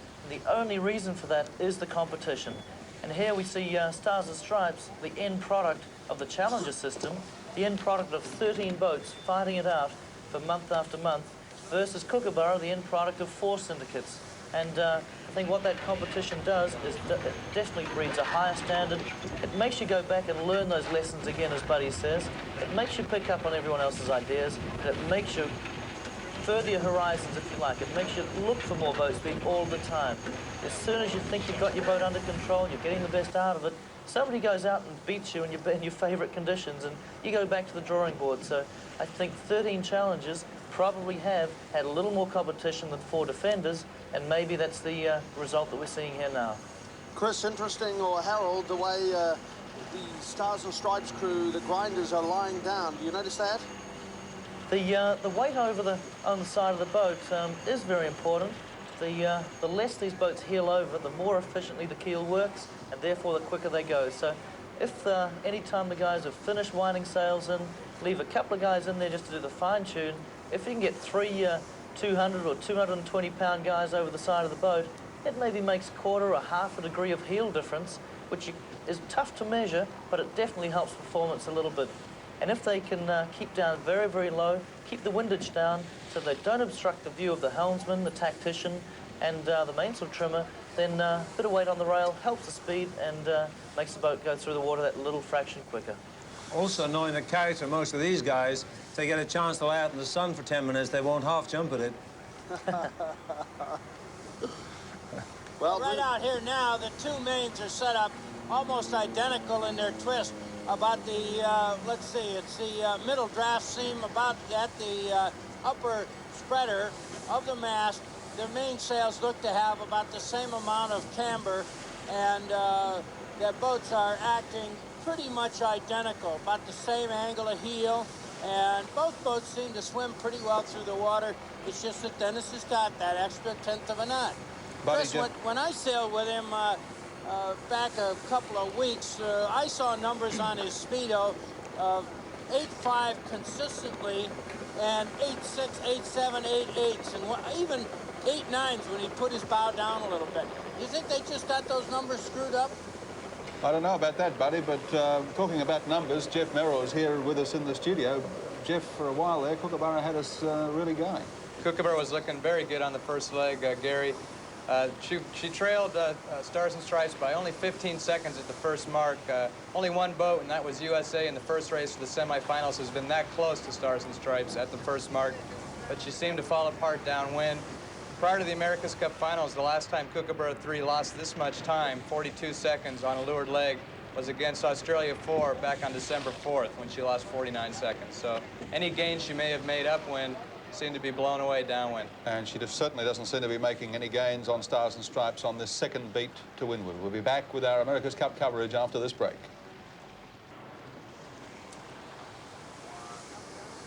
Around 5 minutes to go to the top mark to complete leg number 3. This is the second beat to windward, and the sea breeze, the Fremantle Doctor, freshening right throughout the afternoon, 17 to 18 knots now, and the sea's building up all the time as well, and Stars and Stripes looking very comfortable indeed.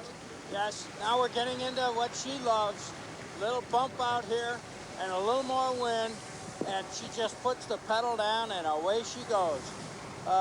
Kookaburra 3 is looking good, however, and whether or not she's going to stay in contact with Dennis remains to be seen. But maybe we should have taken the day off, regrouped, because right now Dennis has as good a lead or as large a lead that he's ever had on the third beat in the first 2 races. Well, I know you said that, buddy, and so did Chris and Harold yesterday as well.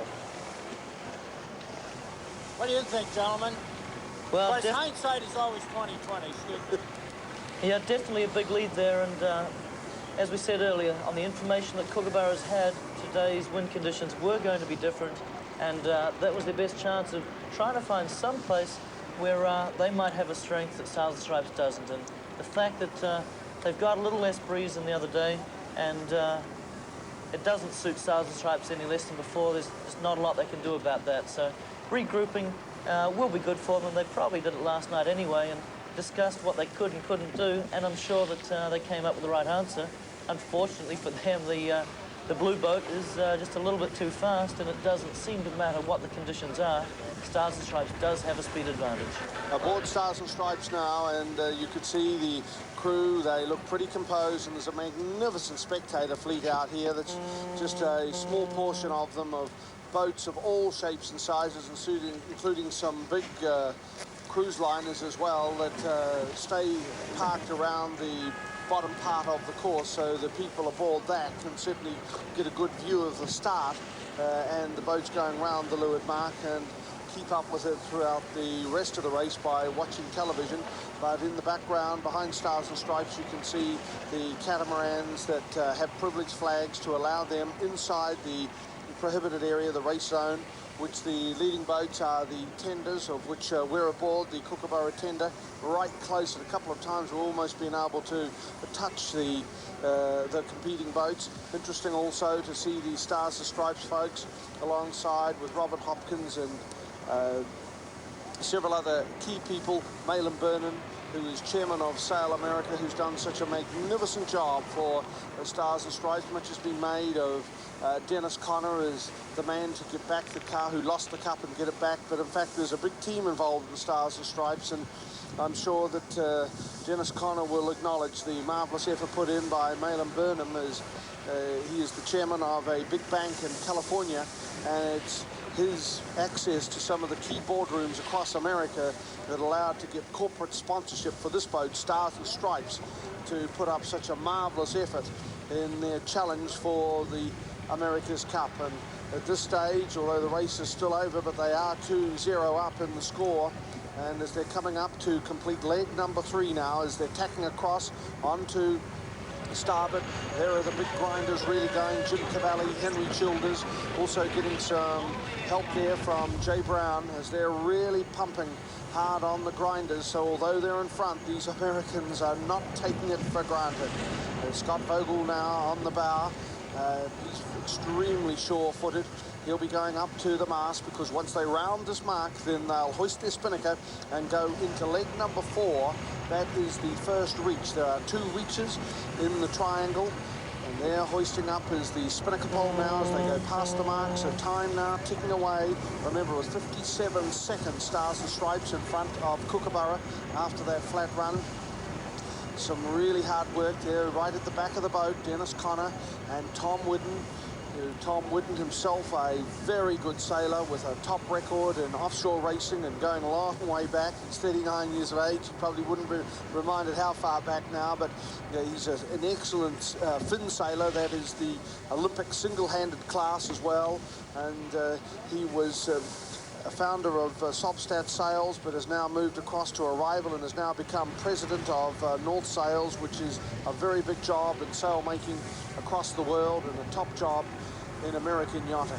Still coming up. Remember, they were 57 seconds holding on to port.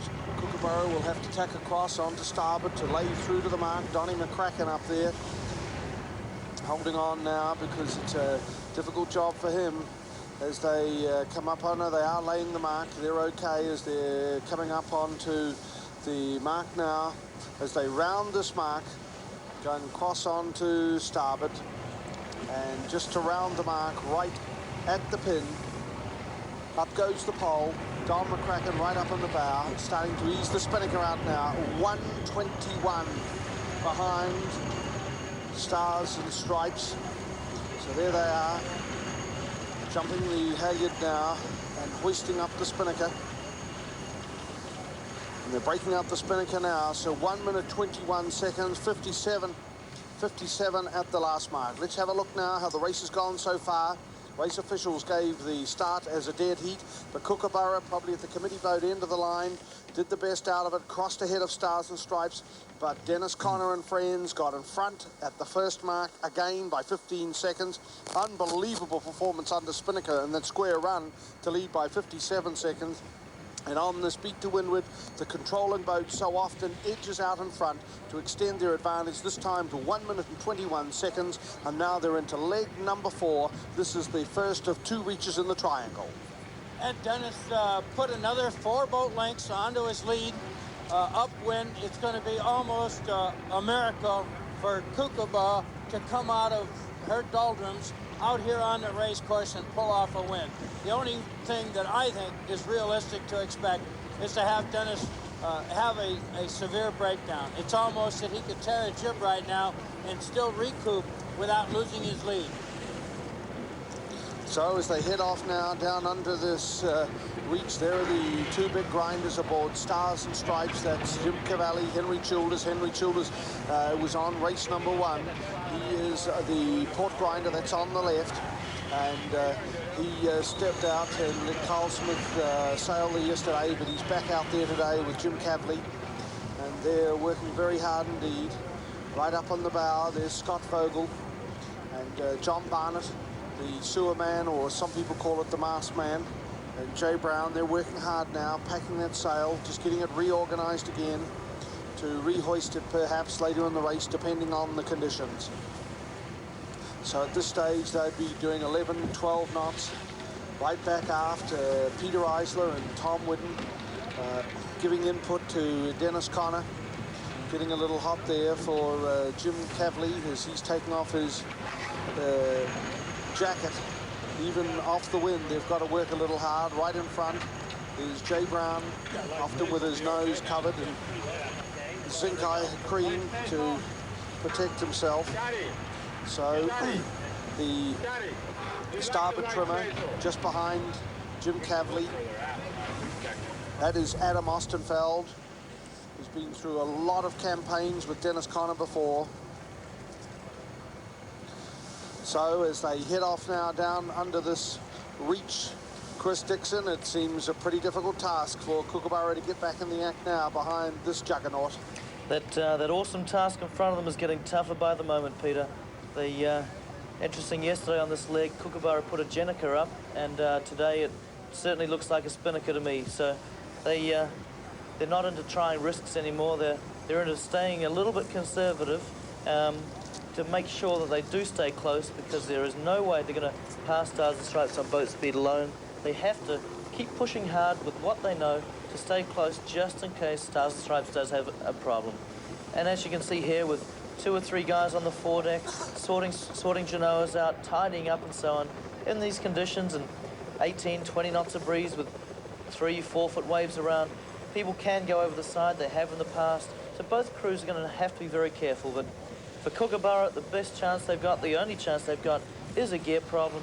And that's not a nice situation to be in. To have to rely on the boat in front, making a big mistake to even have a chance of winning, is a most unenviable position. It's a big if as well, based on the crew work that we've seen aboard Stars and Stripes, isn't it? We haven't seen many mistakes on Stars and Stripes at all.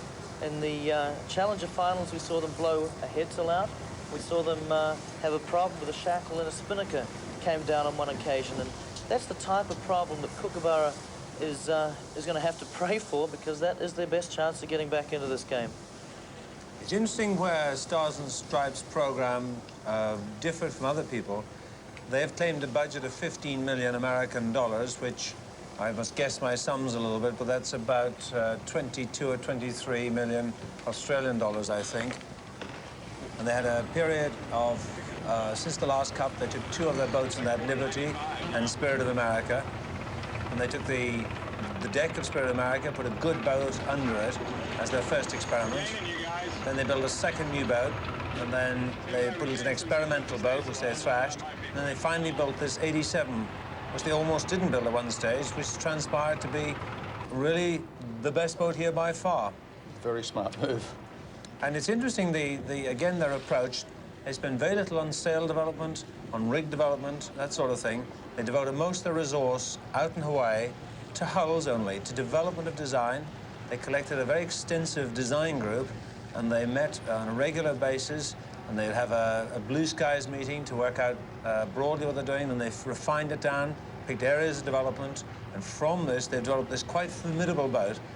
Even though they're on lesser budget than Kookaburra, for instance, and similar budget to Australia 3-4, similar budget to America 2, they still got much better value for their buck. And this is what we're seeing here, the result of that. Okay, it's Stars and Stripes leading out down the fourth leg, leading clearly over Kookaburra in this third race of the America's Cup Series. Back on the course after this break.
On leg number 4, this is the first reach in the triangle of race 3 of the America's Cup defence, and this crew, Stars and Stripes, yet again set to take the gun for the third successive time. They have a big margin now over Kookaburra 3 for Australia, up to around 300 metres, or probably a minute and a half, and they're around 5 minutes away from the jibe mark, or the halfway mark in this race.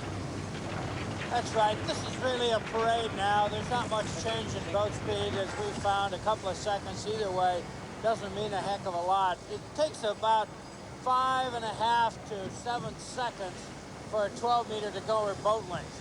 And right now, a boat length one way or the other isn't going to do it for Kookaburra. She needs to take off half minutes from Dennis's lead in big junks and dollops in order to get back into the hunt.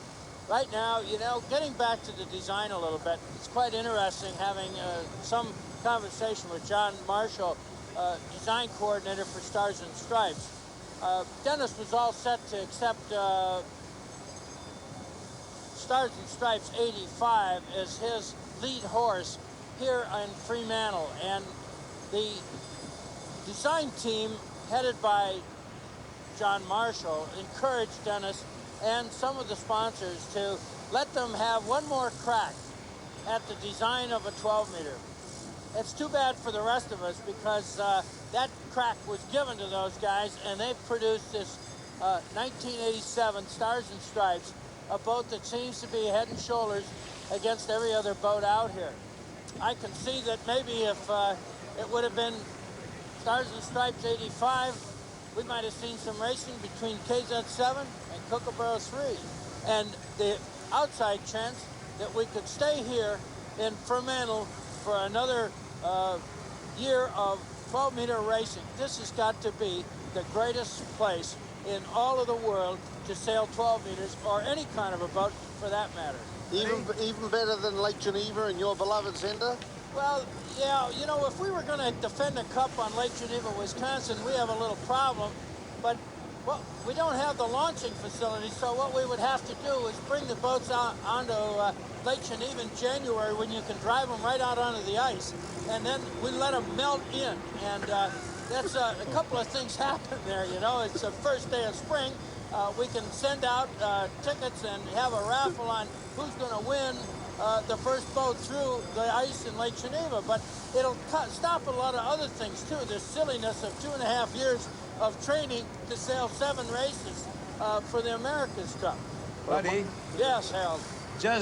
Just to give you an idea of how long people have been at it, did you know that some of their designers go back to 1970? Britain Chance redesigned Intrepid in 1970. Oh, I'm very well aware of Britt's input in the design of the boat. Our syndicate was a little scared that they would maybe duplicate a Mariner concept, and I, for the most part, wanted Britt Chance to come on board with the Heart of America and design us a boat. And I see now that I can only lick my wounds that we didn't get that job done. Because David Pedrick then, he designed his first 12-meter. He was involved in Courageous in 1974.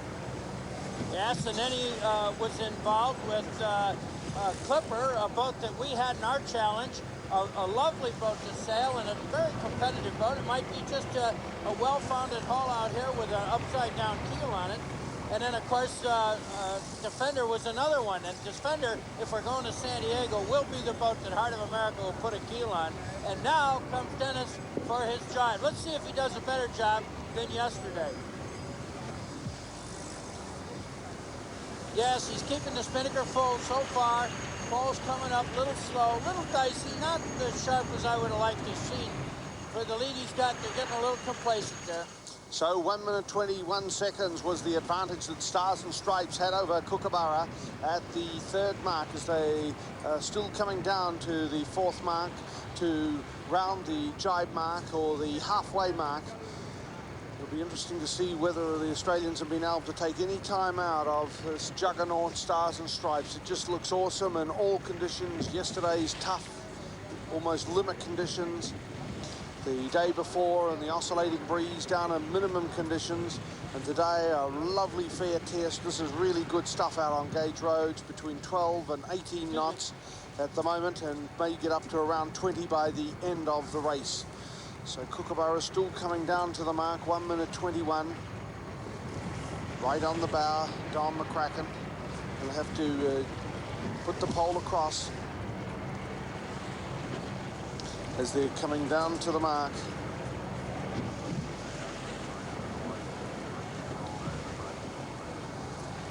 So they have lost time. Kookaburra has lost time on this first reach, as they did yesterday also on the first reach. But they did have a Jenica up there as they put the pole across. That's a good jibe. They're certainly not giving up. They are trying very hard indeed still. But they have lost time there. So let's go back and recap then in the race so far, with an even start, and it was Stars and Stripes that took the advantage up that beat after Kookaburra had crossed over first, and there was great excitement here, particularly from the Australian supporters, to think that Kookaburra was in front and was going to control it. But no, it was Stars and Stripes who was in front at the first mark by 15 seconds and absolutely took off with rocket boosters. Unbelievable performance by Stars and Stripes on that spinnaker run.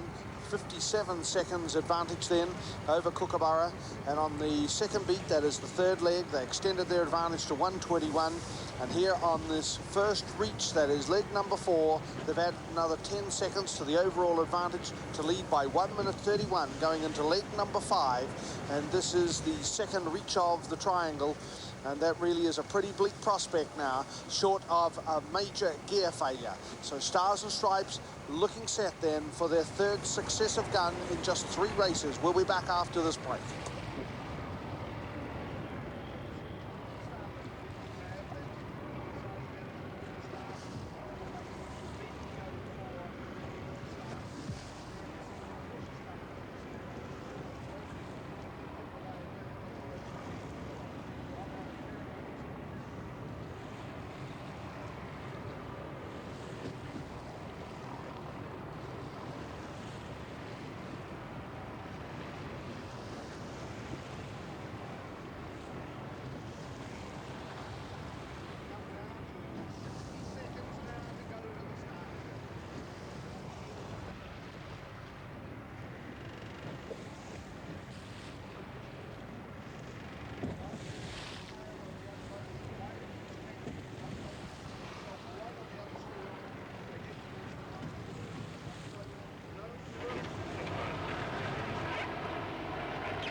Like about 25 pictures. You have to take pictures on all of these paths.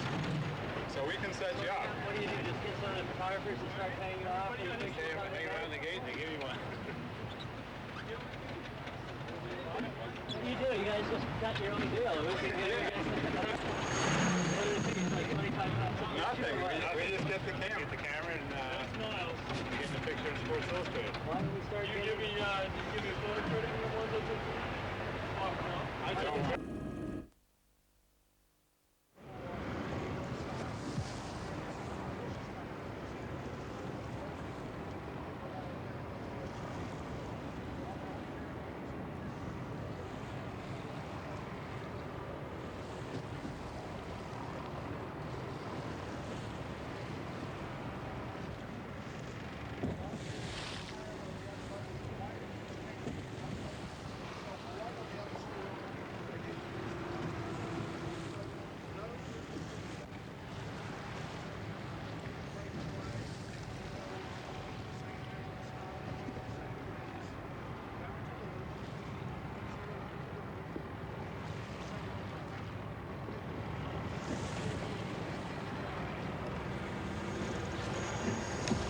Kookaburra surfing along on this second reach, but still tailing out a minute 30 plus behind Stars and Stripes. There you see the aerial view.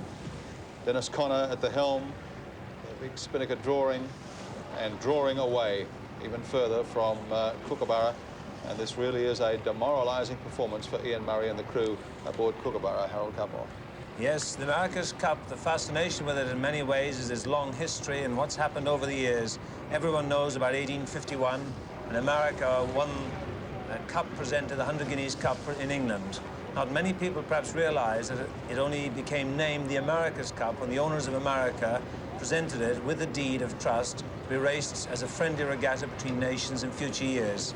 100 years ago, Volunteer raced Thistle. Volunteer was the American boat of the New York Yacht Club, General Charles J. Payne. Thistle was owned by James Bell Sr. from Scotland, I suppose of the famous whiskey name, and she was beaten 2-0. Successive American victories right through. 50 years ago, the very famous Harold S. Vanderbilt Sr., owned Ranger, beat Tommy Sopwith's Endeavour II of England 4-0. Tommy Sopwith, who's in his late 90s, still alive, at least I believe so. He's a great sailor, and he challenged twice. And he got, in fact, very close at an earlier challenge, 4-2 in 1934. He was famous for aeroplanes as well. The Sopwith Camel in the First World War. Harold Vanderbilt's fame in sailing stretched to many things. He wrote the definitive racing rules for yachts, which the rules are based on today. He also developed the Vanderbilt Start, which Dennis has gone back to using, which is the timed run to the line in heavy weather, which is very hard to do anything about if you judge it correctly. It gives a boat the option to start on level terms at worst, if not get an advantage. Of course, there have been many challenges and defenders since, right up to today. So, comparatively, Ian Murray and even Alan Bond and Chris Dixon are very much newcomers to the game of 12-metre racing. Not on that, but unfortunately, Chris, you and I will be footnotes in the history. We won't be yet recorded in these columns. Only the challengers and defenders get recorded. And in fact, though it's an enormous event as of today, we'll go into a long list and you'll see the models. And Kookaburra and Stars and Stripes will be in the wondrous list that includes such boats as Ranger and Endeavour, and they said 100 years ago, Volunteer and Thistle. Well, you're speaking there, Harold, as if there's no chance. The look on Chris's face, I think he's still looking for a place in the history books. Not this year. Not this year. Not this year, and unfortunately for the Cookers, the odds are stacking up more and more against them. Every time, every leg that they lose a few seconds on, whether it's 10 seconds on a reaching leg or whatever, it's 10 seconds they've got to get back. Interesting on board the Stars and Stripes cockpit here, or Untold Stars and Stripes. I don't know whether they know the camera's on, but they're certainly having a lot of fun. We saw Tom Whidden driving the boat a little earlier. So listen. Announcement, the $25 million announcement. Announcement is going great. How are you going to do $25 million. Well, I don't know. They're talking big bucks. No, they're talking about what Kookaburra spent to go that slow. Okay, Staysel down. Trying to get serious again. So there's a Call of Tom Whidden to get serious again. They've had their break. Second reach is the time you have a break in these races. You settle down, there's not much you can do but go in a straight line. good to see that they are actually talking about going racing again. As Harold said, they've probably just had 5 or 10 minutes of joking around a little bit, playing around, and talking about how much they're going to win by today. Obviously very confident guys on board, but nice to know that they're 3 or 4 minutes from that bottom mark, and the call from Tom Whidden, guys, let's get serious, we're still racing out here. Well, it's time we got serious too, perhaps, and headed back out to Buddy Melgers. Well, gentlemen, we're on the second reach. Things are staying about the same. Pretty hard to make up any great pieces of real estate out here today in this condition. It's boat speed personified. In other words, we're at the optimum wind to get the maximum speed out of any 12-meter, and Dennis seems to have a 1/10 of a knot almost around the boat course advantage over any other 12-meter that's in Fremantle, Western Australia. And I'll tell you what, there's a heck of a bunch of them out here that wish they could copy Dennis. Maybe what we ought to do, Chris, is to let's take a female mold off of the hull of Stars and Stripes, and we'll all be the same, and let's just screw around with our appendages and sail shape. What do you think of that? So you think we all should go out with identical boats next time around, Buddy, and that might give some of the young guys of this game, like you and I and Harold, a bit of a chance out there? Yeah, that's right. We need that kind of an advantage. I don't know, this having to dip so deep into your pocketbook makes it a little tough for some of us guys in the Midwest, especially with the price of corn down to $2.11 a bushel now. Before we were kept away from the 1980 Olympics, the corn was up to $3.82 a bushel. Now that might have been a different story had we decided to challenge back then, but right now it looks like we're on our way to San Diego, and I don't know if I want to sail in light air. I think I'll stick with my ice boats, Harold. Okay, buddy, but you must realize when the price of corn was $3.80 a bushel, you won an Olympic medal. That's a worry. Well, that was back in '72, you know, and that's just a little 23-foot soling. So, you know, some of my friends back there in Lake Geneva thought I ought to go to Kiel, and thank God they sent me there, because that was certainly a lot of fun, and what a thrill to win a gold medal. It's got to be my greatest thrill of all of a lifetime. It's a little different than winning a World Championship. In a World Championship, yes, you are representing a country, but you are, of course, representing yourself. And in Olympics, I feel it's the other way. Here we are on Kookaburra, putting the man up the mast to see if they can't do a little bit more with the zipper.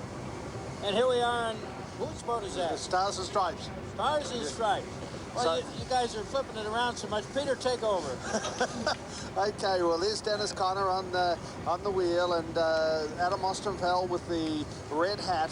He is the starboard trimmer. And in fact, you had it was the big grinders, Henry Childers and Jim Cavley, who were swinging on the wire there and looking like modern-day yachting versions of Quasimodo as they were hoisting up Scott Vogel up the mast. We're not quite sure why he's had to go up the mast. We might be able to get an idea here now and just what's going on up in the Stars and Stripes. But Scott Vogel is the bowman, and he's often been ribbed by his friends as being the first man to lose the America's Cup because he was the bowman on Liberty in 1983. Of course, the way things are going, he's going to have the right of reply by saying he was the first man to win the America's Cup down under Adolph Fremantle in 1987, because Stars and Stripes now coming down to complete leg number 5. This is the second reach, or the end of the triangle, as they're dropping the spinnaker, dousing it now, and they've rounded the America's Cup boy, or the fairway boy, as it has been known here for well over 100 years, coming into the port of Fremantle, but renamed in honour of this great sporting contest. And now Stars and Stripes are hardening on the wind. You can see the familiar figure of Dennis Conner right aft there, but also some the grinders working, Henry Childers and Jim Cavley, and they've hardened on the breeze now. Remember, they had an advantage of 1 minute and 31 seconds at the jibe mark, so it'll be interesting to see whether or not they'll move out on that.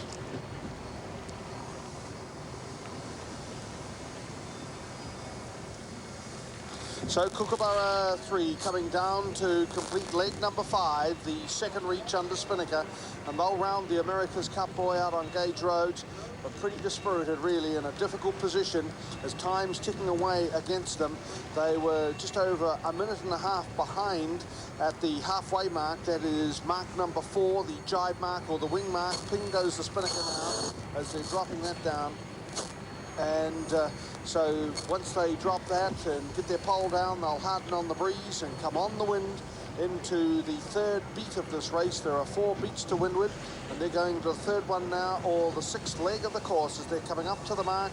And it stops there at 1:29, so they've taken 2 seconds out on that reach, but really that's just a fraction, and certainly not enough to get back and even challenge Dennis Conner on this beat. Well, Peter, like I said,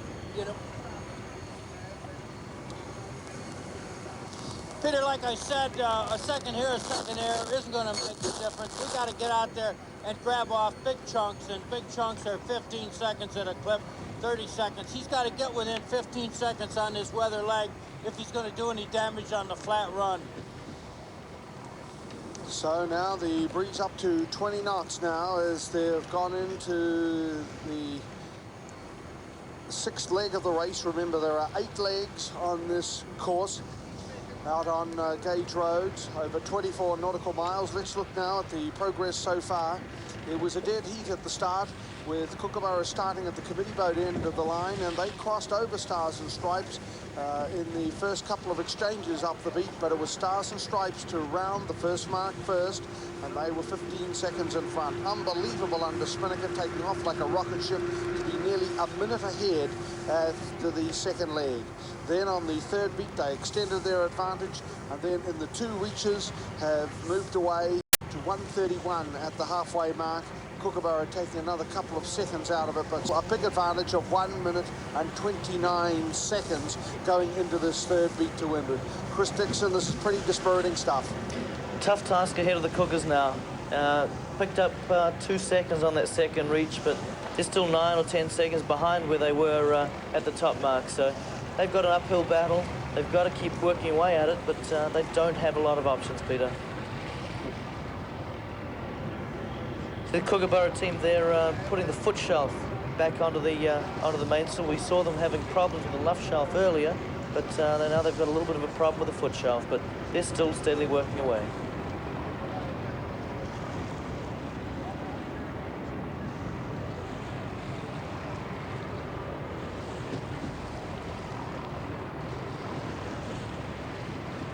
The left-hand side of the course, about the time that Kookaburra rounded the bottom mark. So they're obviously very keen to hang on to the left-hand side of the course. That means that they think the wind is probably going to go a little bit to the left, or maybe even freshen from the left. So tactically, they're working that side, and they're obviously keen to make their 1:30 a little bit bigger if they can. Pounding into some increasing size seas there, and is the reason for having so much power in her sails today, that they are having to punch through quite a few big waves. Stars and Stripes leading, and leading convincingly still, although Kookaburra made up a couple of seconds on that previous reaching leg, but not enough, and really not in close enough contact with Stars and Stripes Harold Cutmore to be able to force Dennis Conner into anything or apply any pressure at all. No, not really. They've just... Dennis has proven the superiority of his boat, and that's the whole thing of his program. He'd always contended that the wing keel of Australia 2 put him in a position where they just could not compete. And he'd always claimed that in Liberty, he'd fought an extremely good battle against a superior boat. In a sense, I suppose, he's trying to vindicate that by the performance down here, saying that everything else he was doing was of very high quality. We're seeing perhaps some of this vindication here.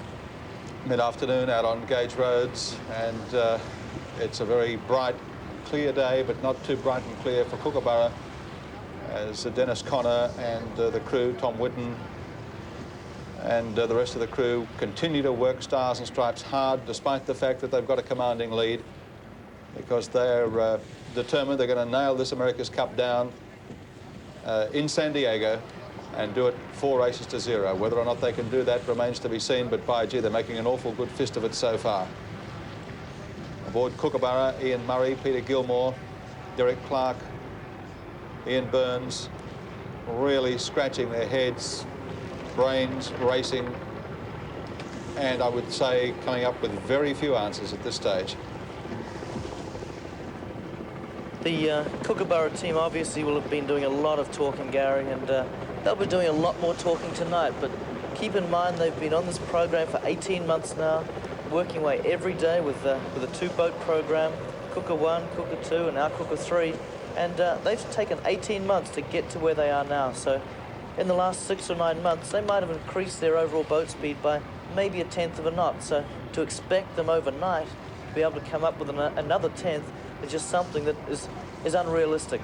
So we'll see them looking closely at Stars and Stripes, and I'm sure that they will pick up a lot from them today, as they have on other days. But recutting sails overnight, or maybe even changing the way they're sailing and helming the boat, they can only do so much in 24 hours. So even for the latter part of this race, they'll have been watching Stars and Stripes, learned a little bit about why Stars and Stripes is going a fraction quicker than them, and maybe they've changed their mode of sailing even during the race today. But once again, only so much they can do, and the task they have in front of them is a tough and, getting a lot tougher by the moment now. Tougher indeed, and it won't be getting any easier, I expect, while we're away on this break.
Stars and Stripes powering along in an 18-knot sou'wester here off Fremantle with a commanding lead over Kookaburra, coming down the sixth leg of this race, having rounded the previous mark, 1:29 clear.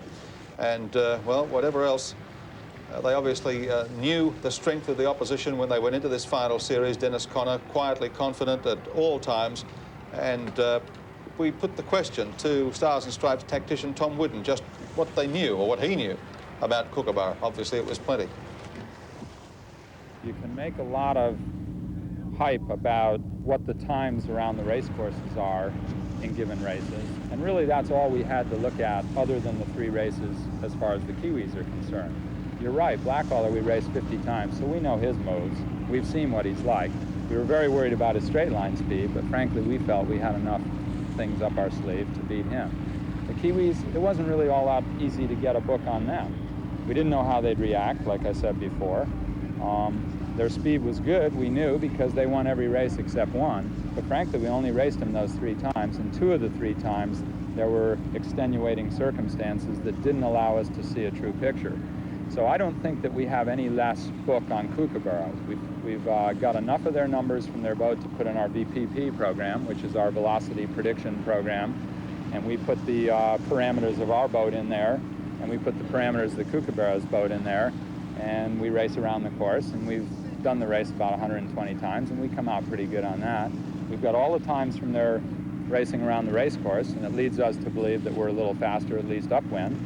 And I've watched a lot of films of them, and I think I have a pretty good understanding of what their boat and what their skills are, and I think that we understand what we're racing. And you're right, we haven't sailed against them a lot. We've sailed against them a couple of times, and it's looked good, so we feel confident.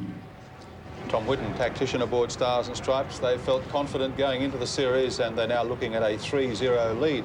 Chris Dixon, how difficult or otherwise is it to assess a boat? I mean, you can, if you're not actually sailing against it, you can sit out there and you can watch it go around, you can watch it on television go around. Does it really give you any feel for how well it performs? Well, yes, it does, Gary. There's a lot of information out there on all of the different boats, and from observation on taking photographs at the same angle, same distance of all the different boats, you can get a comparison of how much sail area they have, how long they're on the waterline, and the waterline length determines how heavy they are.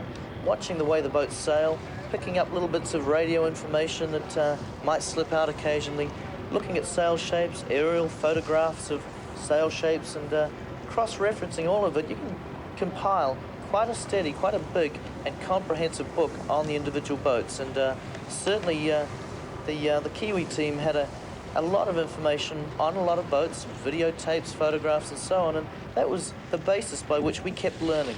We could always check back on numbers of other boats, and if we went out and even if we won a race but we felt that the other boat had advantages, we'd look at all the information on that boat and try and figure out why they had an advantage, and then come back and look at our own program to try and increase our own performance. So it's a big part of the learning process, and as Tom Whidden was just saying, they've even got a velocity prediction program which feeds in the basic design numbers of any boat, and from as much as they can gather about the Kookaburras without actually walking over it with a measuring tape, because certainly the Kookaburras wouldn't allow that, but all the photographic numbers they've got and from the little glimpses they've seen of the boat, they've compiled Kookaburra into a 12-metre, fed all those numbers into their own design program, and come out with a computer prediction on how quick Kookaburra should be in relation to Stars and Stripes. So it doesn't paint the complete picture, but it does give them a bit of an idea.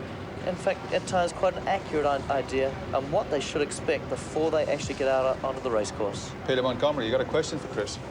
Well, Chris, I'm interested that when Tom Blackwelder was beaten by Stars and Stripes in the Louis Vuitton semi-final, he made the comment at the press conference that almost overnight, the Stars and Stripes had moved a tenth of a knot or maybe 2/10 of a knot over what they expected and knew. Now, just a minute ago, you were making the comment that you can't overnight come out with a tenth of a knot, and I'm sure everybody feels that, but here was New Zealand sailing to the numbers, doing well, and certainly between 18 and 22 knots, as you and Dennis Conner agreed at the press conference, you'll recall, but over 23, 25 knots in that last race. Dennis Conner won on merit, just pointing higher and footing faster, and here last night, Ian Murray also saying that they have never sailed Kookaburra to better numbers in all summer. So it just seems that Stars and Stripes is going up a gear each time. Do you agree with that, or I mean, what's happening to Stars and Stripes? How they can get the jump on their rivals? Well, most definitely that they are still moving ahead, Peter, where maybe a few other teams have done a lot of learning throughout the year and slowly tapered off towards the end of this America's Cup. Stars and Stripes has obviously kept going in leaps and bounds, and I think that turning point might have come when Stars and Stripes made the semi-finals of the Challenger Series and started receiving additional help from the other American syndicates, additional help from America 2 in the weather information, in the sail department, in their computer analysis area. I think all of that information that America 2, Eagle, even Buddy can maybe add a bit. I know that Buddy and Heart of America gave some assistance to Stars and Stripes. So I think suddenly, overnight, Stars and Stripes received a data bank which they didn't previously have, and they've managed to put that to excellent use. Well, there's no question about that, Chris. The Americans all jumped in the fray and gave Dennis just anything he needed. And we saw in the first race those American 2 spinnakers doing a real trick, but apparently Dennis has got some of his own that do equally as well.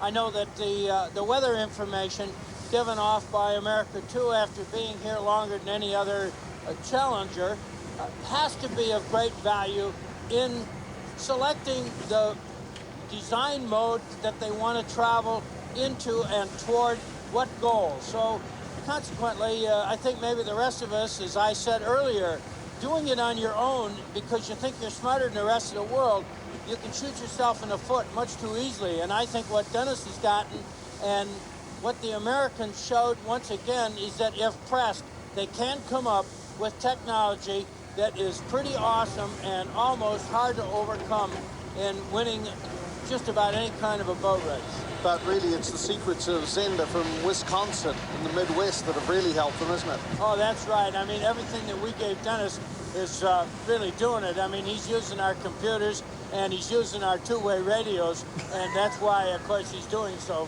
much on his competitors out here. Buddy, I think perhaps some people might have underestimated how well he was going in the third round robin. I think he went badly in the second round robin, which distracted all of us from his capability. By the third round robin, I think with you, Chris, he had some crew problems that prevented him beating you. He had an inside overlap at the last leg, didn't he? We, certainly in the third round, we had a very, very close race with Stars and Stripes where we were overlapped around a lot of the marks, but we certainly felt confident, despite all that we did have at least the equal boat speed of Stars and Stripes. And keeping in mind that KZ7 was an all-round boat. She was a boat designed to go very well in all conditions, and we never ever raced Stars and Stripes in less than 20 knots of breeze. But looking at Kookaburra today and on the first day, Stars and Stripes doesn't appear to be weak down there anyway. So obviously a very, very good boat, particularly good in the fresh air, and a boat that has continued to go faster and faster. On the sixth leg of the race, third beat to windward, Stars and Stripes still commanding leader over Kookaburra as we take a break from our America's Cup coverage.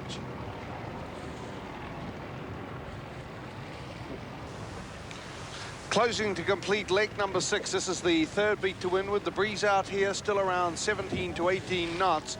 And Stars and Stripes would be about 8-9 minutes away from the top mark with still a commanding lead over Kookaburra 3. So what started off as an exciting close match race with the opportunity of Australia getting back in the act. A lot of people out on Gage Roads now out hoping it could be 1-2 tonight by the scoreline. Buddy, it looks like it's going to be 3-0 to the United States. That's right. Dennis is awesome out here. He's found his low range is even lower than any of us had ever anticipated. He's down, performing well in 12 knots on up. So I just don't know anymore where they can catch up to Dennis.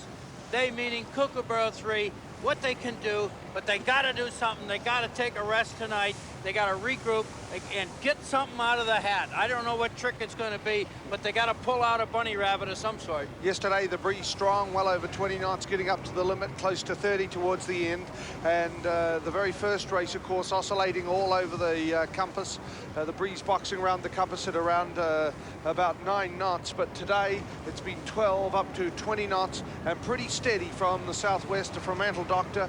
A really ideal test, although the breeze has gone up a little towards the end of the race in the last couple of legs, and it's got a little bumper as well, but it doesn't matter what condition, be it flat sea, lumpier sea, 12 knots, 20 knots, or as we saw yesterday in big seas and really fresh conditions, Stars and Stripes, US 55 is superior. Well, she's at her hull speed right now, conditions that is, and what better could you ask for than 17 knots of beautiful air, steady, very few oscillations, where boat speed is of the greatest importance. And when you've got boat speed, you are very intelligent. Everybody is envious of your organization, your administration, your sail shape, your hull shape, your wings, your keel, your rudder, everything, of course, is blamed on why you're doing so well. And it's probably true that all those things are responsible for the ultimate boat speed, and it does come back to rest on Dennis's shoulders as putting together one hell of an organization to come up with the kind of boat speed he is showing here in this final round, considering what he showed the challengers in October and November. It's also interesting that he's probably got a better backup this time with Marlon Burnham as chairman of Sail America, who's in a little rubber ducky right alongside us in the chase boat following up. And maybe the system he's got with people like John Marshall, who was his main sheet man back in 1980 and 1983 now. He's head of the design. You've got Robert Hopkins, the sailing coach. It just seems that he's got some really good key people in important roles backing him up. And I know Dennis Connors has emphasized at the press conference, this is not a Dennis Connors show, it's a Stars and Stripes show, and the Stars and Stripes show of involving, say, 100 people down here in Fremantle. There's some really talented people from California and other parts of the US also who have put some major grunt into this effort. Well, the big difference, Peter, is simply he doesn't have that black cloud hanging over his head of the possible loss or defense of the cup after 24 successful ones. Dennis, of course, lost the cup on the 25th try. And here we are down on the 26th running of the America's Cup since for over 132 years, and Dennis is going to be the first man to win the cup back for the United States. The handwriting is on the wall. So coming up now to complete leg number 6, there's still around 5 minutes or so to go to sail for Stars and Stripes, and a little longer for the crew aboard Kookaburra, who are still trying hard. They're not giving up.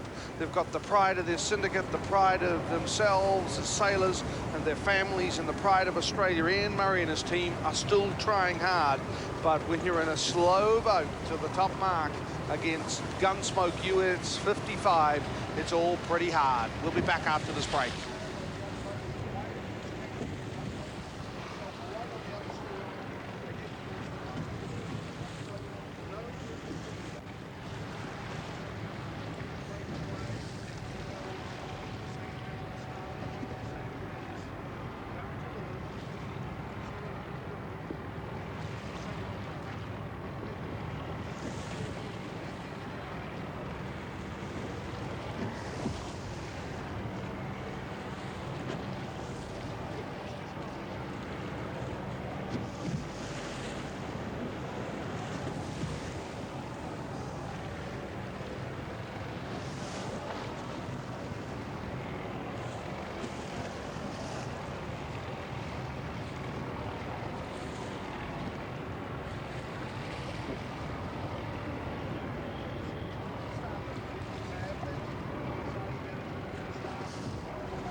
Just a few minutes away now to rounding the top mark. This is the third beat to windward, or leg number 6. And once Stars and Stripes rounds this mark, just 2 legs to sail. There are 8 legs in this 24.5 nautical mile course out on gauge roads out off the port of Fremantle, Western Australia. And the beats to windward are 3.25 nautical miles. And once Stars and Stripes rounds that mark, then they'll hoist their spinnaker and head off to where they've come from, directly downwind with the southwesterly up to 17, 18 knots at the moment. It has peaked up to 19, 20, and they'll hoist their spinnaker to answer to that with the spinnaker square and the breeze coming directly over the stern as they scuttle off on the downhill slide. But still, for the crew, they have to come up to the mark, and this will be the 6th mark of the course. At the last mark, the leeward mark, to complete the triangle, they had a 1 minute and 29 second advantage. So it'll be interesting to see whether or not Kookaburra has been able to take any time out of Stars and Stripes on this beat to windward. But with the breeze getting up and the seas just a little lumpier, US 55 is reveling in those conditions. She just keeps charging on down the road. Boy, it's really something to watch her. And Dennis has got to be the master of carving a track through these waves. He really probably concentrates on that steering as well or better than anybody I know. And if you can go back and look at any of the film clips when the boats were close together, it was amazing the gauge that Dennis was steering his boat through in order to wiggle it sideways up underneath Kookaburra 3 to put her in a disadvantaged position. And of course, now we see Dennis not too far away from the windward mark, getting his pole up soon, readying himself for the downwind leg, the 7th leg of the course, with just 1 leg remaining and in obvious, beautiful defensive position to win the 3rd race of this America's Cup. So the spinnaker pole up on the stay, which indicates it'll be a Barraway set, and there they've got Jay Brown hauling down on the halyard now as they're Scott Vogel up on the bow, and the time now starting to tick away against Kookaburra as they're still coming up to the top mark, and ping goes the spinnaker set of Stars and Stripes as they've rounded the 6th mark into the 7th leg of this race. And Stars and Stripes has set sail downhill now, and really this looks a very comfortable advantage. 30 seconds gone. We welcome New Zealand viewers back to race 3 of this America's Cup, and Stars and Stripes has a clear advantage over Kookaburra 3. Kookaburra looking good on the first beat to windward, but on the last spinnaker run, that is leg number 2, Stars and Stripes absolutely took off, and now we're on leg number 7. This is the 2nd spinnaker run of the race, and Kookaburra still coming up to the top mark. The Fremantle doctor from the southwest has freshened up to 17, 18 knots. It has peaked up to around 19, 20 at one stage earlier this afternoon. The seas have also got a little lumpier than they were at the start for the first couple of legs, where it was quite flat. But really, Australia's hopes now of retaining the America's Cup look pretty doubtful indeed, because on whatever point of sail and whatever conditions, from 12 to 14 knots at the start, and lumpier seas now, and lumpy seas and tough conditions almost on the limit yesterday, and the flat seas on day 1 with the breeze oscillating all over the place. Whatever way you look at it, Stars and Stripes from the San Diego Yacht Club for the Sail America Syndicate has been dominant. So now Kookaburra going round the top mark. They'll be doing a Barraway set as well, and it stops at 1 minute 49. So the Americans have taken another 20 seconds out of the Australians on that 3rd beat to windward. Well, again, it's just awesome. You can't say any other word for it. Dennis is sailing away. I'm surprised to see him not be a little more cautious Buddy? on his upwind. Yes, Harold? Have you seen the problem with the spinnaker going over the side on Kookaburra approaching the mark? It caught in a wave, it swept back from the hatch, it went back as far as the tactician, right back at the end of the boat, and he pulled it on board. So they had a problem. That's why this delay in the set. They're just setting now. Back out to you, buddy. Well, Harold, you really broke up on that transmission. I didn't hear what you said, but we were on the monitor. The you're saying that Kookaburra 3 hit the windward mark? No, she dropped the spinnaker partially over the side as she approached the mark. Oh, yes. In other words, an overzealous bowman is going to look good for his girlfriend. Sometimes they carry that spinnaker forward, and it catches in the water. Now you got a big problem, and, of course, you can blow the whole program where it goes right on out of the boat and touches the mark. You have to reroute it. Well, Kookaburra was lucky. Back to you, Peter. So as they're going into the second last leg of the race, let's recap the race so far. It was a dead heat at the start, but Kookaburra did take the lead on the first cross, but Stars and Stripes got back again to be first to the first mark again by 15 seconds on the downhill slide. Absolutely unbelievable, moving out to a 57-second advantage. And then on the second beat to windward, they continued to move away, and then going into legs 4 and 5, that is the reaches under spinnaker, Stars and Stripes took more time out on the first one. Kookaburra came back with just a couple of seconds, which really didn't mean too much. And then on the sixth leg, that is the third beat to windward, a 1-minute 49-second advantage. Now they're sailing under spinnaker on this seventh leg of the race. There are 8 legs in this race out on gauge roads today. The breeze now from the southwest is 17, 18 knots. And really, Kookaburra with that glitch at the top mark, again giving away valuable time. They can't afford to, unless there is an absolute major disaster, and it's really got to be a broken mast or something else as important as that, like a ripped mainsail. Then really this is a formality. Stars and Stripes will win their third successive race. That's right, Peter, but I'm glad to see that Kookaburra 3 has finally pulled a big sail out of their spinnaker inventory. This one looks a bit larger, and it looks a little more powerful. That first flat run, of course, was moderate seas and freshening breeze. You can use a fairly large spinnaker, or you have to wait till it blows really quick and then use it again if the sea is rough, where the boat is doing a lot of jostling around. So anyway, Peter, what do you think? I think Kookaburra 3 has got some real problems right now to get up to Dennis's speed. I'm glad I'm not in his shoes.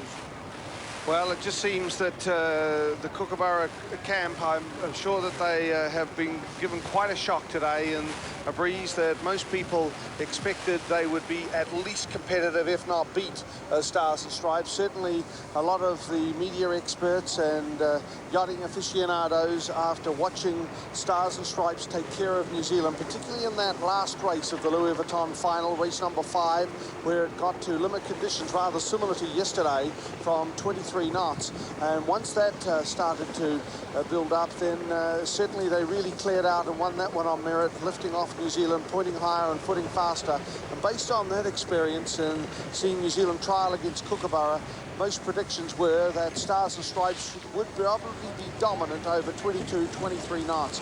But a lot of experts and people whose opinion I respect certainly thought that Kookaburra would be in the game between 12 and 20 knots, and really that's what we've had today. And with the flatter seas earlier on, it's been quite a shock really to see Stars and Stripes so dominant. It's just been beautiful, sailing so fast through this sea condition, the Fremantle Doctor on a beautiful sea breeze.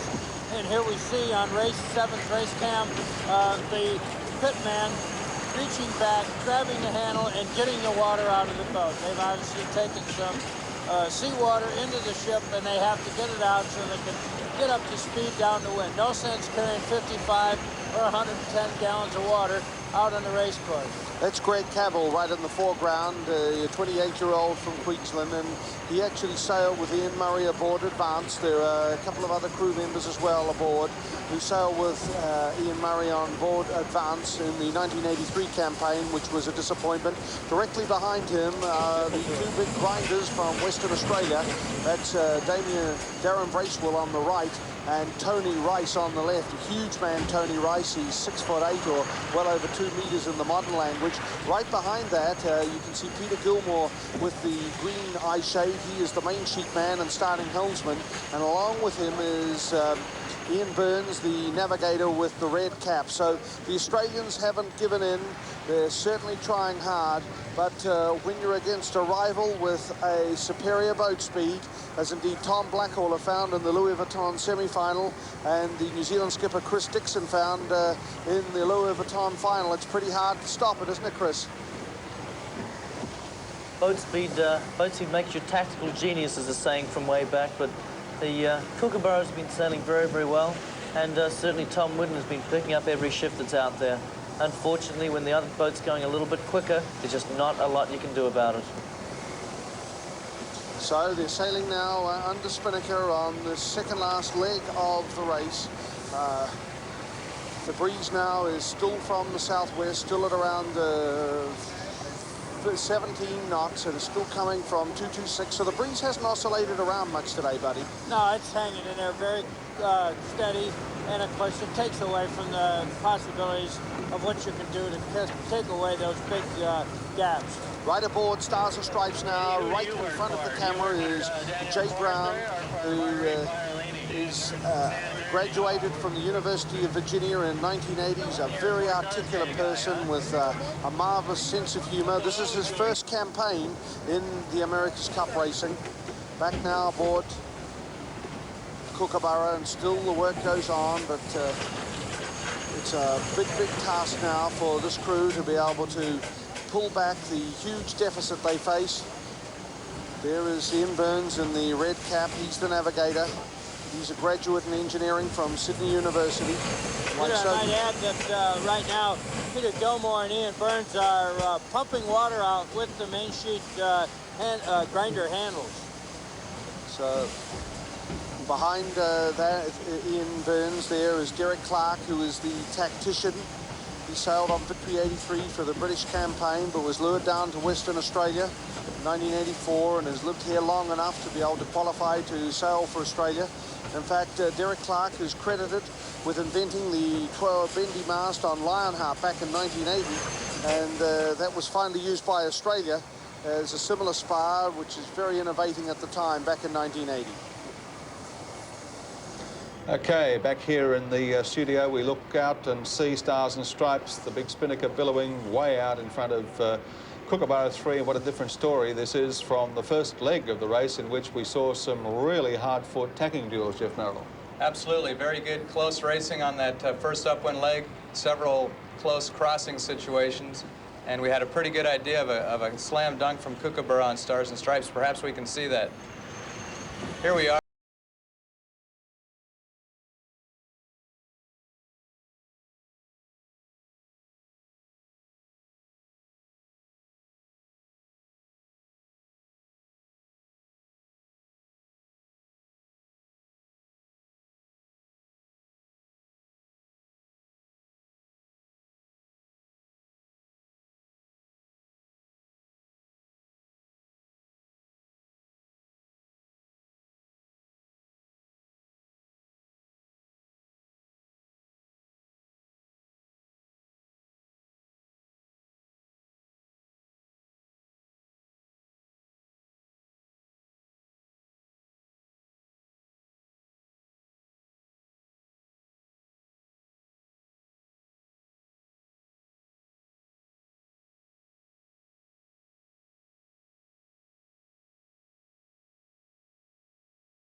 While we're waiting, Harold, it's about 14 or 15 tacks, and on the later beats, here we go now. Kookaburra, when she tacks, she's boat speed would still be dropping now. It's a very ambitious move. Stars and Stripes will be up around 8.2, 8.3 knots. Kookaburra still very slow, probably down around 7 knots by now. Going into another tack, should be dropping down to 6.5. Where Stars and Stripes are pulling off will be 8.5. So ambitious move by Kookaburra. Stars and Stripes starting to break through. Just a fraction too late the Kookaburra turn, I thought. I thought legally she could go a bit better. She did dip hard to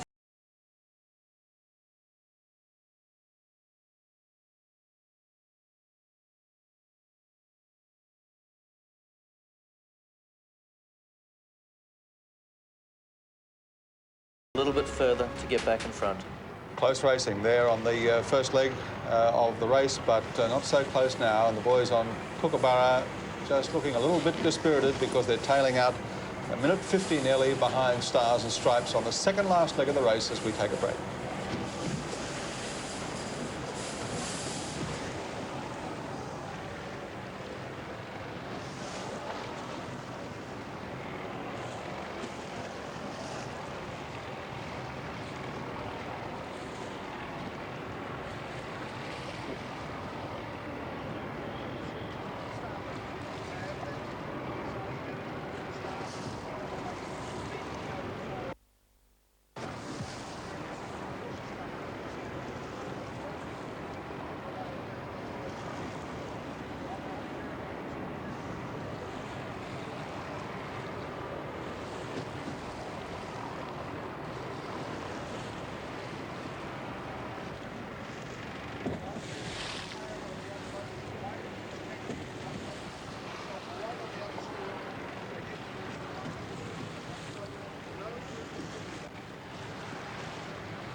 Looking down on the bow of Stars and Stripes, surfing along under Spinnaker on this final downwind leg. One leg of the race to go after she rounds the next mark. A final beat to windward to the finish.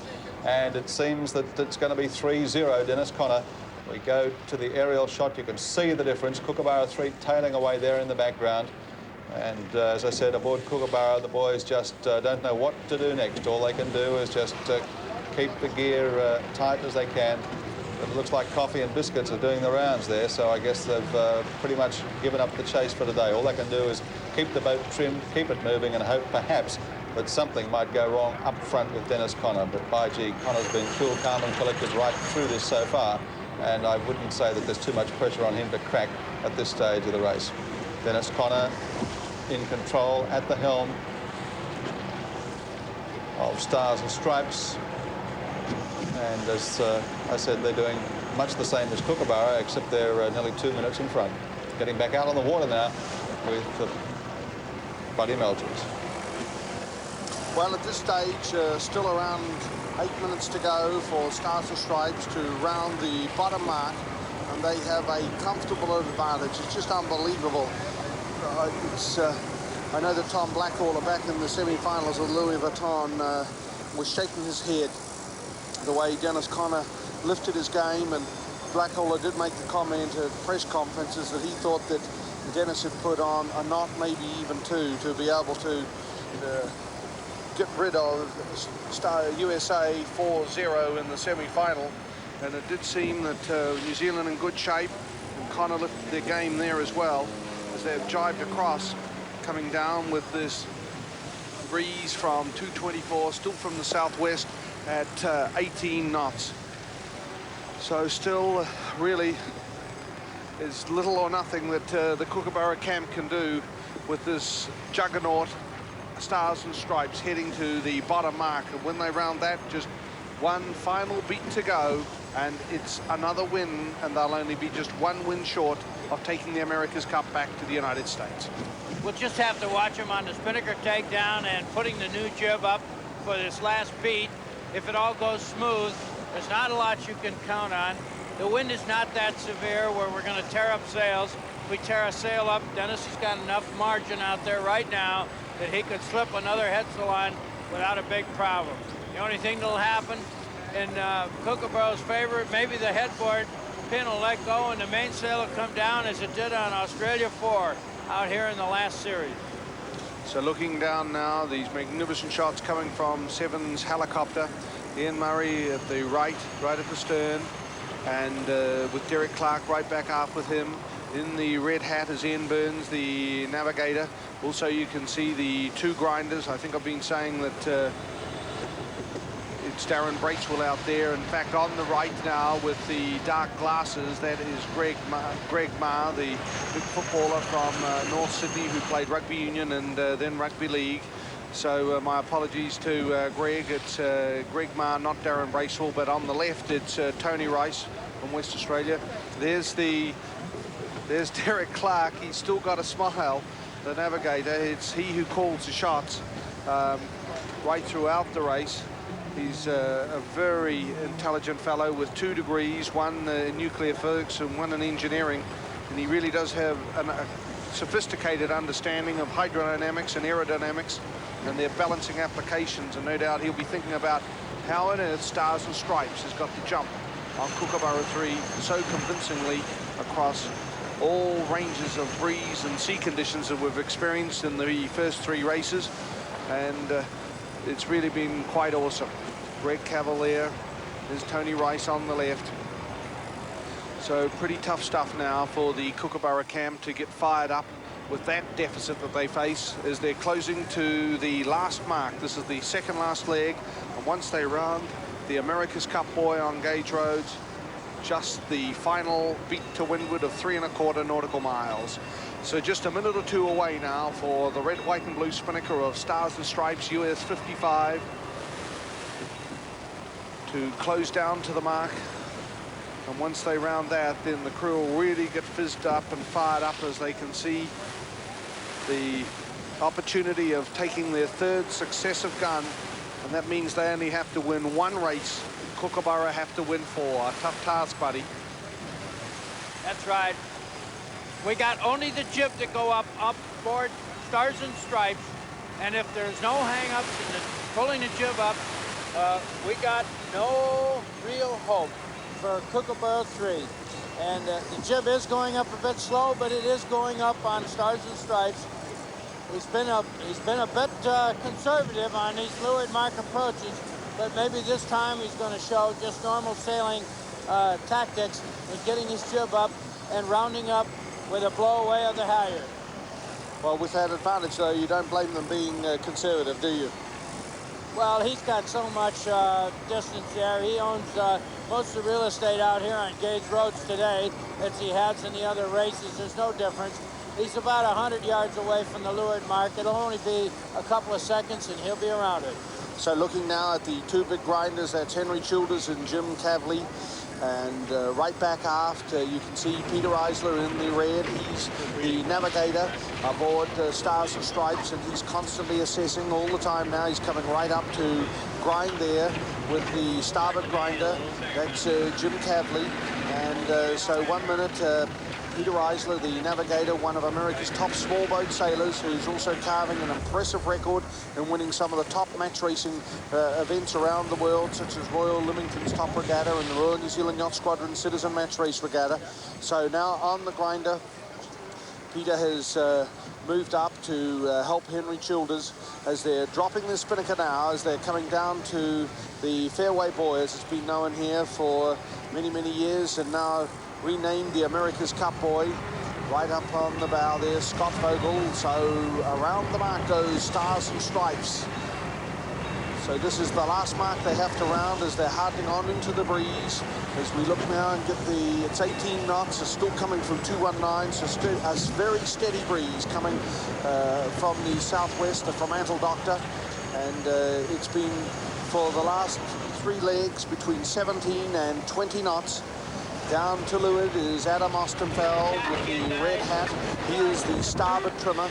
Meanwhile, the grinder there on the port side, that's Henry Childers, as they're just getting the trim right. And it's a long pan left to the green and yellow spinnaker of Kookaburra 3. This really is a bath as the headsails now are just going up.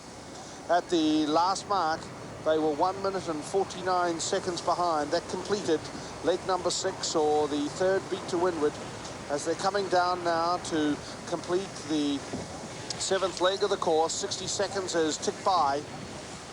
So down below now, here goes Ian Burns. He is the navigator who's gone forward as he's getting, as he's kicking away the cover there, ready to take the spinnaker. And in it comes now. The spinnaker's being dropped from aloft there, and there'll be 3 or 4 crewmen also on the outside, and their arms will be going forever trying to pull it in, and Ian's doing a good job. You can still see the urgency in it.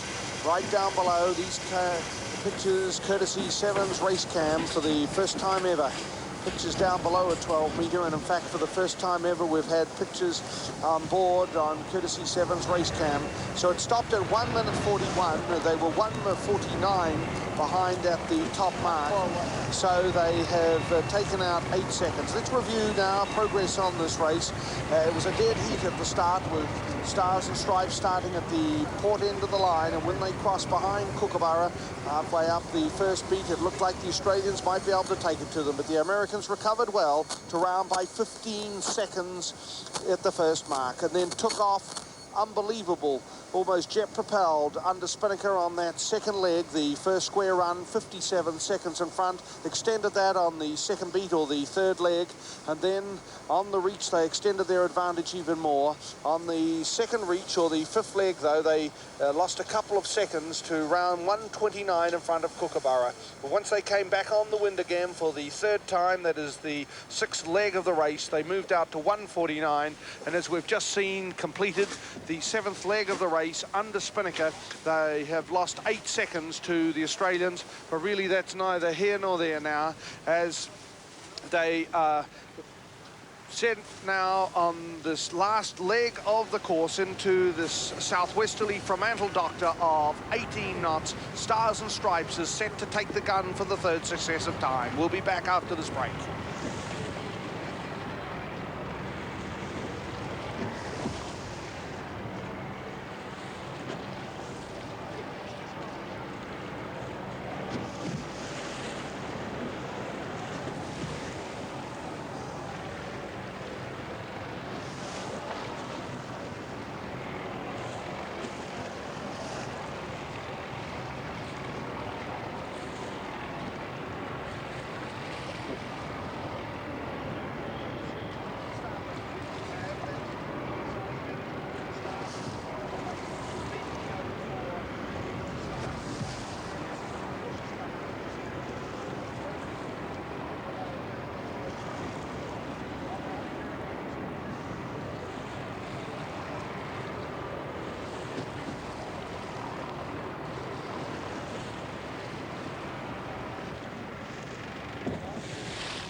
Well, there's been a very interesting development out here on Gage Roads. Quite frankly, I'm bewildered a little bit. Maybe Buddy can help me, but right here aboard the Kookaburra tender, Ken McAlpine, one of the top measurers, each day out on Gage Roads on board each of the tenders for Stars and Stripes and Kookaburra.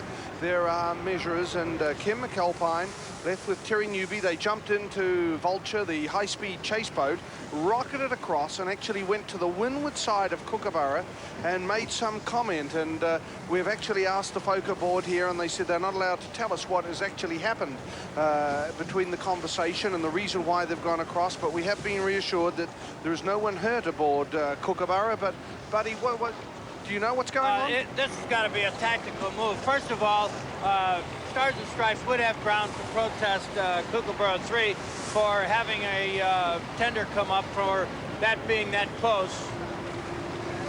So and you can see here that the chase boat is right alongside of Kookaburra 3. There's messages, it's outside assistance, but there's more to it than just that. Absolutely. It's got to be that they're going to call for a remeasurement of Stars and Stripes or something of the sort, although I don't see the protest flag going out on Kookaburra 3 to ask for such a move. We'll have to keep our eye on that laundry. If, in fact, you see it come out, let us know, folks. So there was the chase boat on the right. That's Vulture, this magnificent chase boat that the Kookaburra folk have got. In fact, they've got a couple of them that rocket along at unbelievable speeds, around 60 knots. They've got a couple of V8s in them, and they just hardly touch the water, hurtling across Gage Roads. They've been a real spectacle themselves all summer. Now, Terry Newby, who runs the chase boat, rather the tender out here, he went aboard with Ken McAlpine, and they took off at 100 miles an hour, went to the windward side, as you saw in that replay, and clearly there was a discussion. Now, we've asked some of the key people aboard here on the tender what had happened, and while they've all been very polite, they've firmly said that they're not in a position to be able to let us know just what the situation is. So frankly, I'm perplexed at this stage. Chris and Harold, I know you'd probably think that we should have a better idea out here. Sorry, we don't. Have you guys got any idea? None whatsoever, Peter. Certainly a very, very strange thing to see. For all the folks out there that don't know, it is illegal to receive outside assistance, and that most certainly discussion like that would be normally termed illegal anyway. So a bit of a mystery to us up here as well. Unless there was a call for a notification of the race committee of some protest or something, but even then the conventional way to do it is notify with a protest flag and then activate it afterwards and go in front of a jury. Now, you mentioned Ken McAlpine. Is he a member of the measurement committee still? Ken McAlpine is a measurer, and each day on the task force tender, the measurement committee has been represented, first by Tony Watts, then by Oscar, what's his name, from Switzerland, and now Ken McAlpine. And Ken McAlpine was rushed aboard Vulture, and with Ken Courts and Terry Newby, they went over alongside Kookaburra 3, and while they were alongside Kookaburra 3, the jury boat put their power on and came roaring up behind, wondering what was the situation. So I believe it's just something to do with the remeasurement request. But still in all, I don't see a protest flag flying on Kookaburra 3. But was there any communication subsequent to that between Terry Newby and McAlpine aboard the chase boat and the people on the jury boat? Well, we can't say that there was. Well, no, we can't say that but we have been told, Michael Ahern aboard, one of the key task force Kookaburra executives, has said that he is prepared to speak to us and tell us about what was going on, but not right at the moment. So talk about being left suspended, but the folk here are very polite, and they're not offhand, but they will tell us what is the reason is going on. But it's just unbelievable to see the way they took off. It was urgent. Frankly, I thought that there was someone seriously ill or something had happened aboard the boat that we didn't know about, although clearly we're able to hear the communications in and out of the boat, and there is no radio aboard KA-15 Kookaburra to be able to get a signal back. That has to go off before the 10-minute gun, so there is no outside assistance from radio. They only carry a radio with one channel, I think, isn't it, Chris, so that you can hear to the race committee for course alterations. That's correct, Peter. In fact, that's a radio channel that only the Kookaburra can transmit to the race committee or receive from the race committee. But even if Kookaburra is talking, Stars and Stripes couldn't hear, and vice versa. So that's the only channel they have, and that's the only way they have of communicating with anybody outside. Well, so there's no way that they could have been talking on a radio, and there right alongside Kookaburra right now is the jury boat. They'll just be down to leeward of the boat at the moment, and so soon it was interesting, very interesting, the Royal Perth Yacht Club jury boat and all the black coats and wise men aboard that boat, as soon as Vulture left here and took off over to the windward side of Kookaburra, my word, that jury boat closed in quick, didn't it, buddy? Yes, sir, it sure did. Now it's only about 100 feet away from Kookaburra 3, following very close. And there is quite a bit of activity on the jury boat, people communicating and going back and forth. They're probably as puzzled as we are. So at this stage, you can see the shot from the air. You can see now the jury boat, and that is how close they are. That is carrying the top people from the Royal Perth Yacht Club, and they're right down to leeward there of Kookaburra. And then there's also just another small boat of which we're alongside, just behind the jury boat. Peter, so, we just might make a point to those that are not aware, but if the safety boat, which I think the Vulture is, their safety boat, has more than 5 people on board and is closer than 200 meters, she is vulnerable to, she can cause the boat she's supporting to be disqualified, although this action must be taken by the race committee and is not compulsory. Well, does the presence of Ken McAlpin on board the boat give any official sanction to them approaching the Kookaburra, do you think? That is possible, but if it's not officially authorized, by going just that close could cause a problem. Okay, well, I can viewers, tell you now, Harold, there's certainly more than 5 people. I can tell 1, 2, 3, 4, 5, 6, I think, from this distance, although, interestingly, Vulture now is a long way further away from Kookaburra than we are at this stage, but I'd say there's more than 5 in the boat at this stage. Peter, viewers have just rejoined us throughout New South Wales and Victoria, so they're unaware of the drama that we're discussing at the moment. Perhaps we should replay it for them and let them have another look. Well, Sue, aboard the Kookaburra tender each day there is an official measurer. Today there was Ken McAlpine, and abruptly and without any warning, and we've been privy to be privileged to be aboard the Kookaburra tender, they jumped into the chase boat on the right. That is Vulture with Mr. Ken Court, who is Deputy Chairman or Vice Chairman to Mr. Kevin Parry of the Task Force Syndicate, and Terry Newby, who is responsible for the people aboard this tender.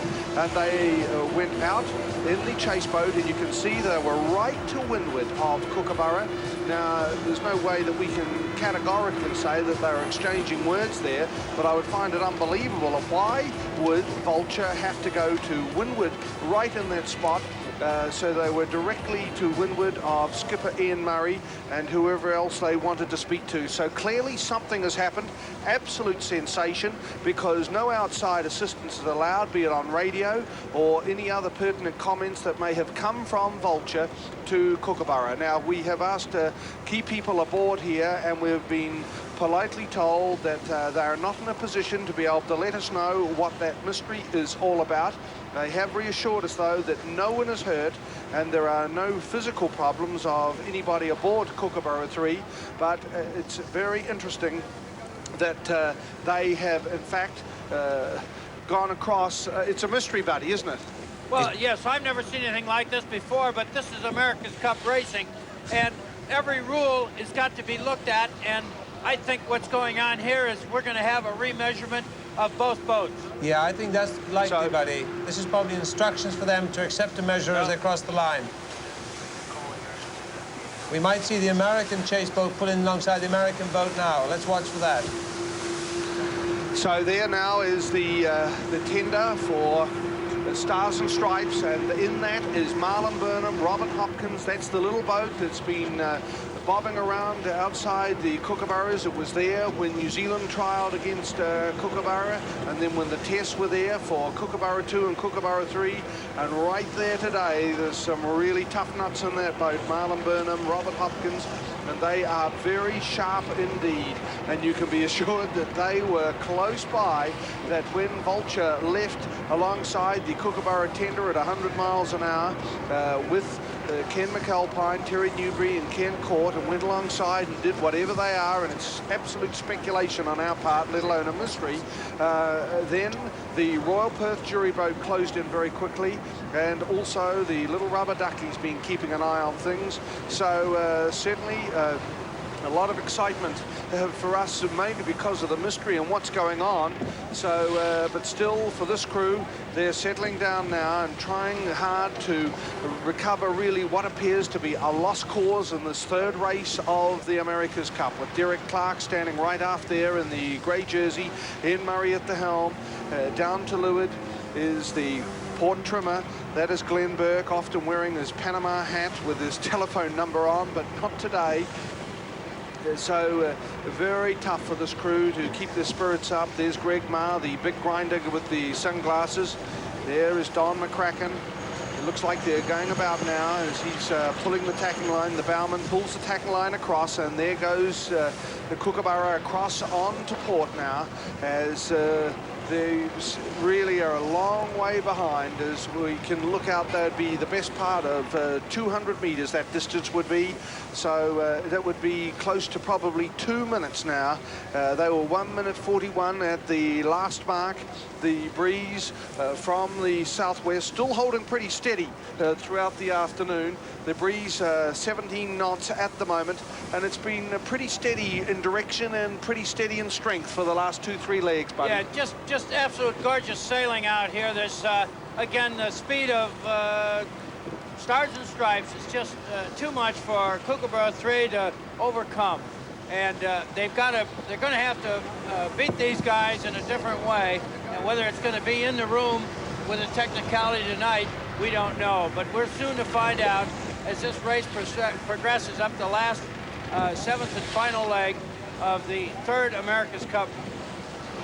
Buddy, I've just got one other observation to make about that incident. I noticed as the Vulture pulled away, we cut back to a brief shot of race cam. Now, I don't know whether there was any conversation between the chase boat and Cooker or not, but there were certainly plenty of hand signals. And as the chase boat pulled away and we did cut to that brief shot of race cam, there were very broad smiles on the faces of Peter Gilmore, Ian Murray and a couple of other members of the crew. Now, what the devil it's all about, well, your guess is as good as mine. Maybe we'll find out when we return here to Fremantle after this break.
Kookaburra soldiers on in the wake of Stars and Stripes on the final leg of this third race of the America's Cup Series. The score 2-0 in favour of Stars and Stripes and looking like 3-0.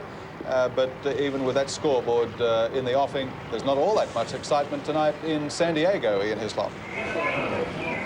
Yes, Gary, well, you're very true. Just looking at here, I can tell you it's not a very nice place to be in Australia at the moment. There must be about 24 San Diegans sitting around here. You can see, comparatively speaking, from the first night when there were some 600 to 800 packed in this room, looking at a bank of television sets now.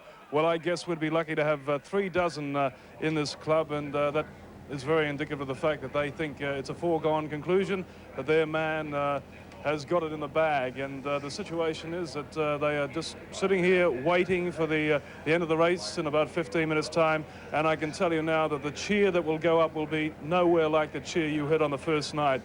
They're a very confident, very cocky mob, if you don't mind. Okay, thank you very much, Ian Hislop. I wonder how confident and cocky they'll be if Dennis decides to sail the defence, should he win it, in Hawaii.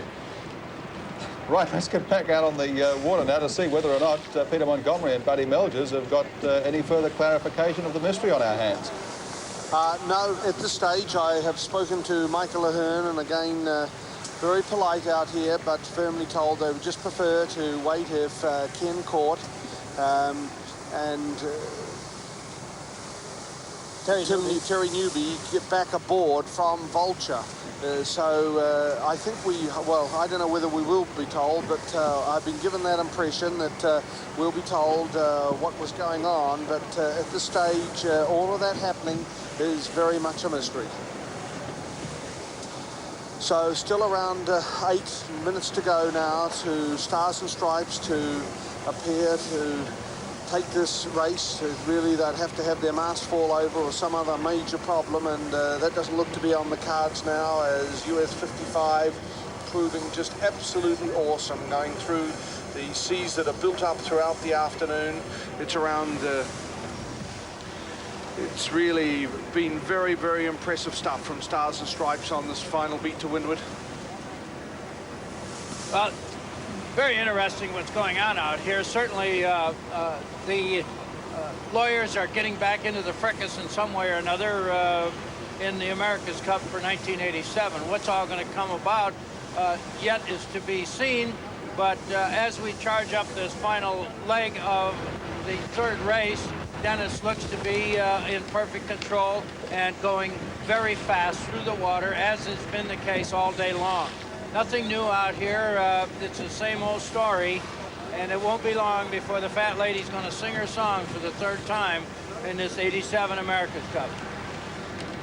So the crew of Stars and Stripes are set to take their third successive gun. We'll be back after this break.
Well, the cavalry charge is on now for the spectator craft all around the perimeters of the course. They're all charging up into this southwesterly Fremantle doctor of 17 to 18 knots.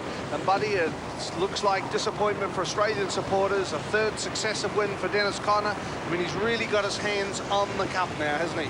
Well, it certainly looks it to me, and this is the most dramatic win for Dennis.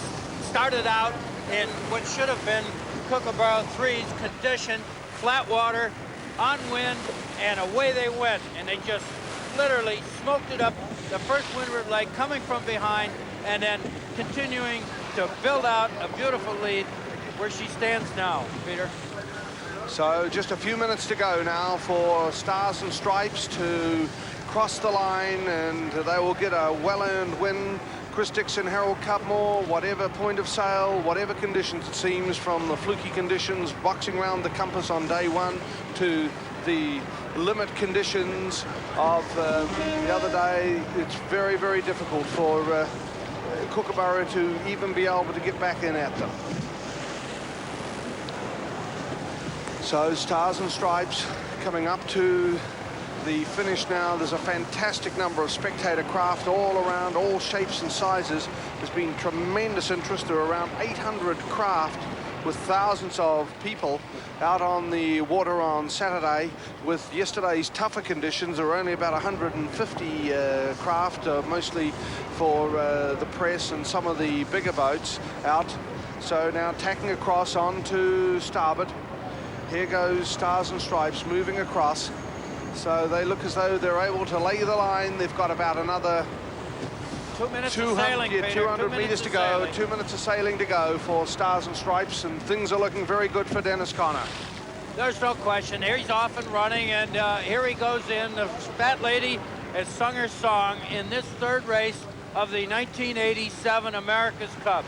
I just don't know what Ian and his group can do. Their boat looks very nice in the water. The sails look pretty. There's absolutely flawless crew work, and yet Dennis continues to sail onward and upward the course, and is particularly impressive on the flat legs or the free runs. He's picked up virtually around the course on every leg. When he seems to want to throw it into the overdrive, he gets response immediately from his hull. So Stars and Stripes making a magnificent picture now, going through the sea that's built up throughout the afternoon out on Gauge Roads. Imagine the emotion of the crew as they've built up right through the 4.5 month build-up, coming to the Louis Vuitton final. And they took care of New Zealand, although they had to fight hard. Right in the front there is Jay Brown, the mast man or the pitman. There go the grinders. You've Jim Cavalli, Henry Childers, and they're being helped by John Barnett. And it looks like Scott Vogel. Meanwhile, right back aft, you can see in the red suit with the white cap, that's Peter Eisler, the navigator, and Dennis Conner at the helm, and just in front of them is Tom Whitten. And now coming up to the mark. Very little distance to go now. The gun for Stars and Stripes for the third time in 3 races, and now just 1 race away from taking the America's Cup back to the United States. Dennis Conner and his crew have shown form at all points of sailing, in all conditions. Absolutely magnificent in the 12 to 20 knots today, in the near limit conditions up to 30 knots yesterday, in the light oscillating breeze of day 1. Stars and Stripes have been awesome, from Scott Vogel on the bow, John Barnett at the mast, Jay Brown as the pitman, the 2 grinders, Henry Childers and Jim Cavley, Bill Trinkle, the port trimmer, Adam Ostenfeld, the starboard trimmer, John Wright, the main sheet man in his 5th America's Cup campaign, Peter Eisler, the navigator, and Tom Whitten, the tactician, and Dennis Conner, the helmsman. That's the smart crew that have put a top act together, and now they're just 1 race away from taking the America's Cup back to the United States. Absolutely outstanding performance. What can you say? It's a friggin' rocket ship, and Dennis is the pilot that's really making it go through the water like you can't believe. It's going to be interesting to see what the activity was starting this 8th and final winter leg. So Kookaburra still coming up to the finish, and Don McCracken, Tony Bellingham, Greg Cavill, Greg Marr, Tony Rice, Glenn Burke, Paul Westlake, Peter Gilmore, Ian Burns and Derek Clark and Ian Murray. They haven't given up. They've kept fighting hard all the way. But when you're up against a boat that's fraction faster, as New Zealand found, as USA found, then it's a tough act to beat. So Kookaburra now coming up to the mark as they cross over the line, and it stops at 1 minute and 46 seconds. So really that's a thumping in America's Cup jargon. They tried hard for Australia, but sadly now they're looking down the barrel of defeat. Yachting's answer to an execution. They've only got one race now that they can lose, and the America's Cup goes to the United States. So they're in the precarious position of having to win 4 races, their rivals only having to win 1. At this stage, we farewell our viewers in New Zealand across Australia. We'll be back after this break.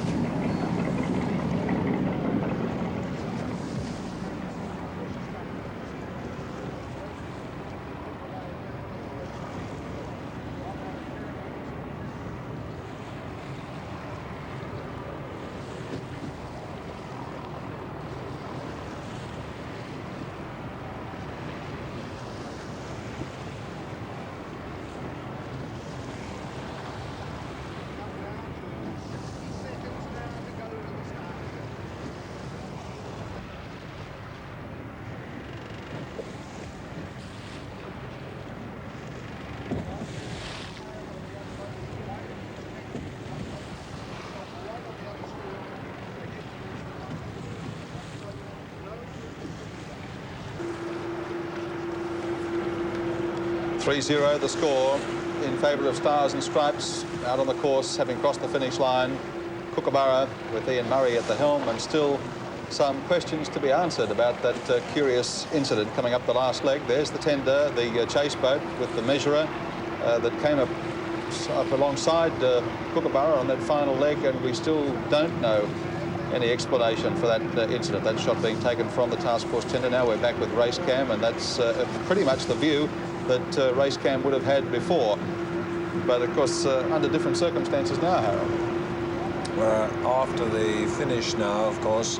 Before the finish, he must stay 200 metres away. There's the measure with the stripes in his arm, Ken McAlpine. He's on board, and very often as the boat's finished, the measurer jumps on board, makes some instant checks, and on occasions they'll nurse the boats in, stay on board, supervise it in, take it to a special dock. There it'll get checked to see it's floating correctly on its marks. If necessary, take the rig out and weigh it, and several other factors like this to ensure absolute observation of the rules. Dennis Connors, he must be pretty happy now. This is a vindication of his claim to be the greatest sailor in 12 metres, getting back this America's Cup, a $200 million challenge in defence. It's been an enormous effort down here. He's been one of the major players. He's put it together very well. He's 3 races in a row, and he's looking strong.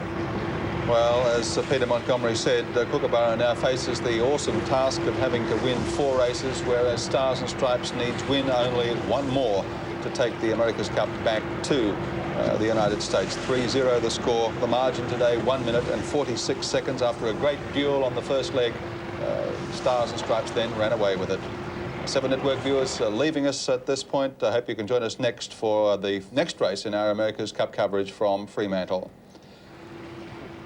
For those stations staying with us back out on the course, you can see the Stars and Stripes flag flying at the stern of Stars and Stripes, and as Harold said, they'll be very, very happy boys as they head back tonight.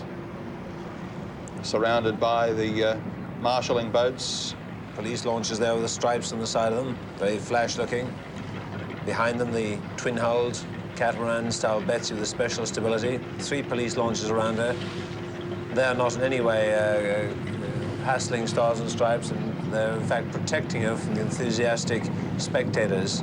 There's nothing worse than a, however, cheerful Australian with a couple of tinnies wishing him well in a large boat could do the sort of damage that an America's Cup boat couldn't recover from in a day or two. So it's the same in America, it's the same here. The racing boats are protected from the cheerful spectators. Well, I would think that Chris Dixon probably needed some protection aboard KZ7 because there were so many enthusiastic Kiwis over here. Chris, for your Challengers final against Stars and Stripes. Certainly meant a lot to all of our team to have that support, and on and off the water, certainly very pleasing to leave in the mornings with thousands and thousands of people clapping and cheering and just wishing you all the best for the day. But equally pleasing is seen by Dennis Conner here waving to the crowds. Equally pleasing at the end of a day to come ashore, even though you may have lost, and to still have that support. And hopefully that's what Ian Murray and Peter Gilmore and the Kookaburras will have tonight. Even though they lost today, they're not in a position that anyone could wish upon them. Not a pleasant place to be, but hopefully they'll still have that support, because they have done a very good job out there today. They've done a very good job every day. They've sailed the boat very well, very good tactics, excellent crew work. So rather dejected Ian Murray there, taking a little bit of time out to have a bite to eat, and a bit of a smile there for one of his crew members. Hopefully they will come ashore smiling tonight, and hopefully they will have a few jokes among themselves too, because there's nothing more they could do out there. They're doing their best, and all they can do is smile about it. Well, nothing more they can do out there now, but there is at least one race to go. What can they do between now and then to get themselves geared up? I mean, not just them, but the boat. Well, I'm sure there's something they can do, whether it might be small refinements only. There's no major change they're allowed to do. They're not allowed to change the measurement or the rating of the boat during a series. So they can't add sail area or add ballast and take sail area off. They can't change the keel or the wings. They can't even change the rudder. So the boat they have is the one they have to stay with, and like it or leave it, that's what they have. So small refinements overnight, that's about all they can do. What sort of small refinements are you talking about? They may be able to take a little bit of luff curve out of a mainsail, or talk about the genoa shapes and maybe round the front up of it on a genoa. Maybe talk about the spinnaker sizes and change the, use a different size spinnaker tomorrow. Interesting, on that last run downward leg today, they used what looked like their biggest spinnaker all day and took 8 seconds out of Stars and Stripes. So maybe, you know, there are a few lessons out there today, but probably what they can do is go out and tomorrow's race maybe pick up 3 or 4 seconds here, 4 or 5 seconds there, and add it up around the course. All those little bits will help, but they can certainly, there's nothing they can do to go out and suddenly pick up 30 or 40 seconds. Well, the race is over, so Dennis can put up a sponsorship kite to help pay a few of the multi-million-dollar bills. What does it say? Let's give them the credit for it. It says Ford. Yes, it does. Okay, you guys, you don't need your Rolls Royces out there. All you need is an ordinary old Ford to win the America's Cup.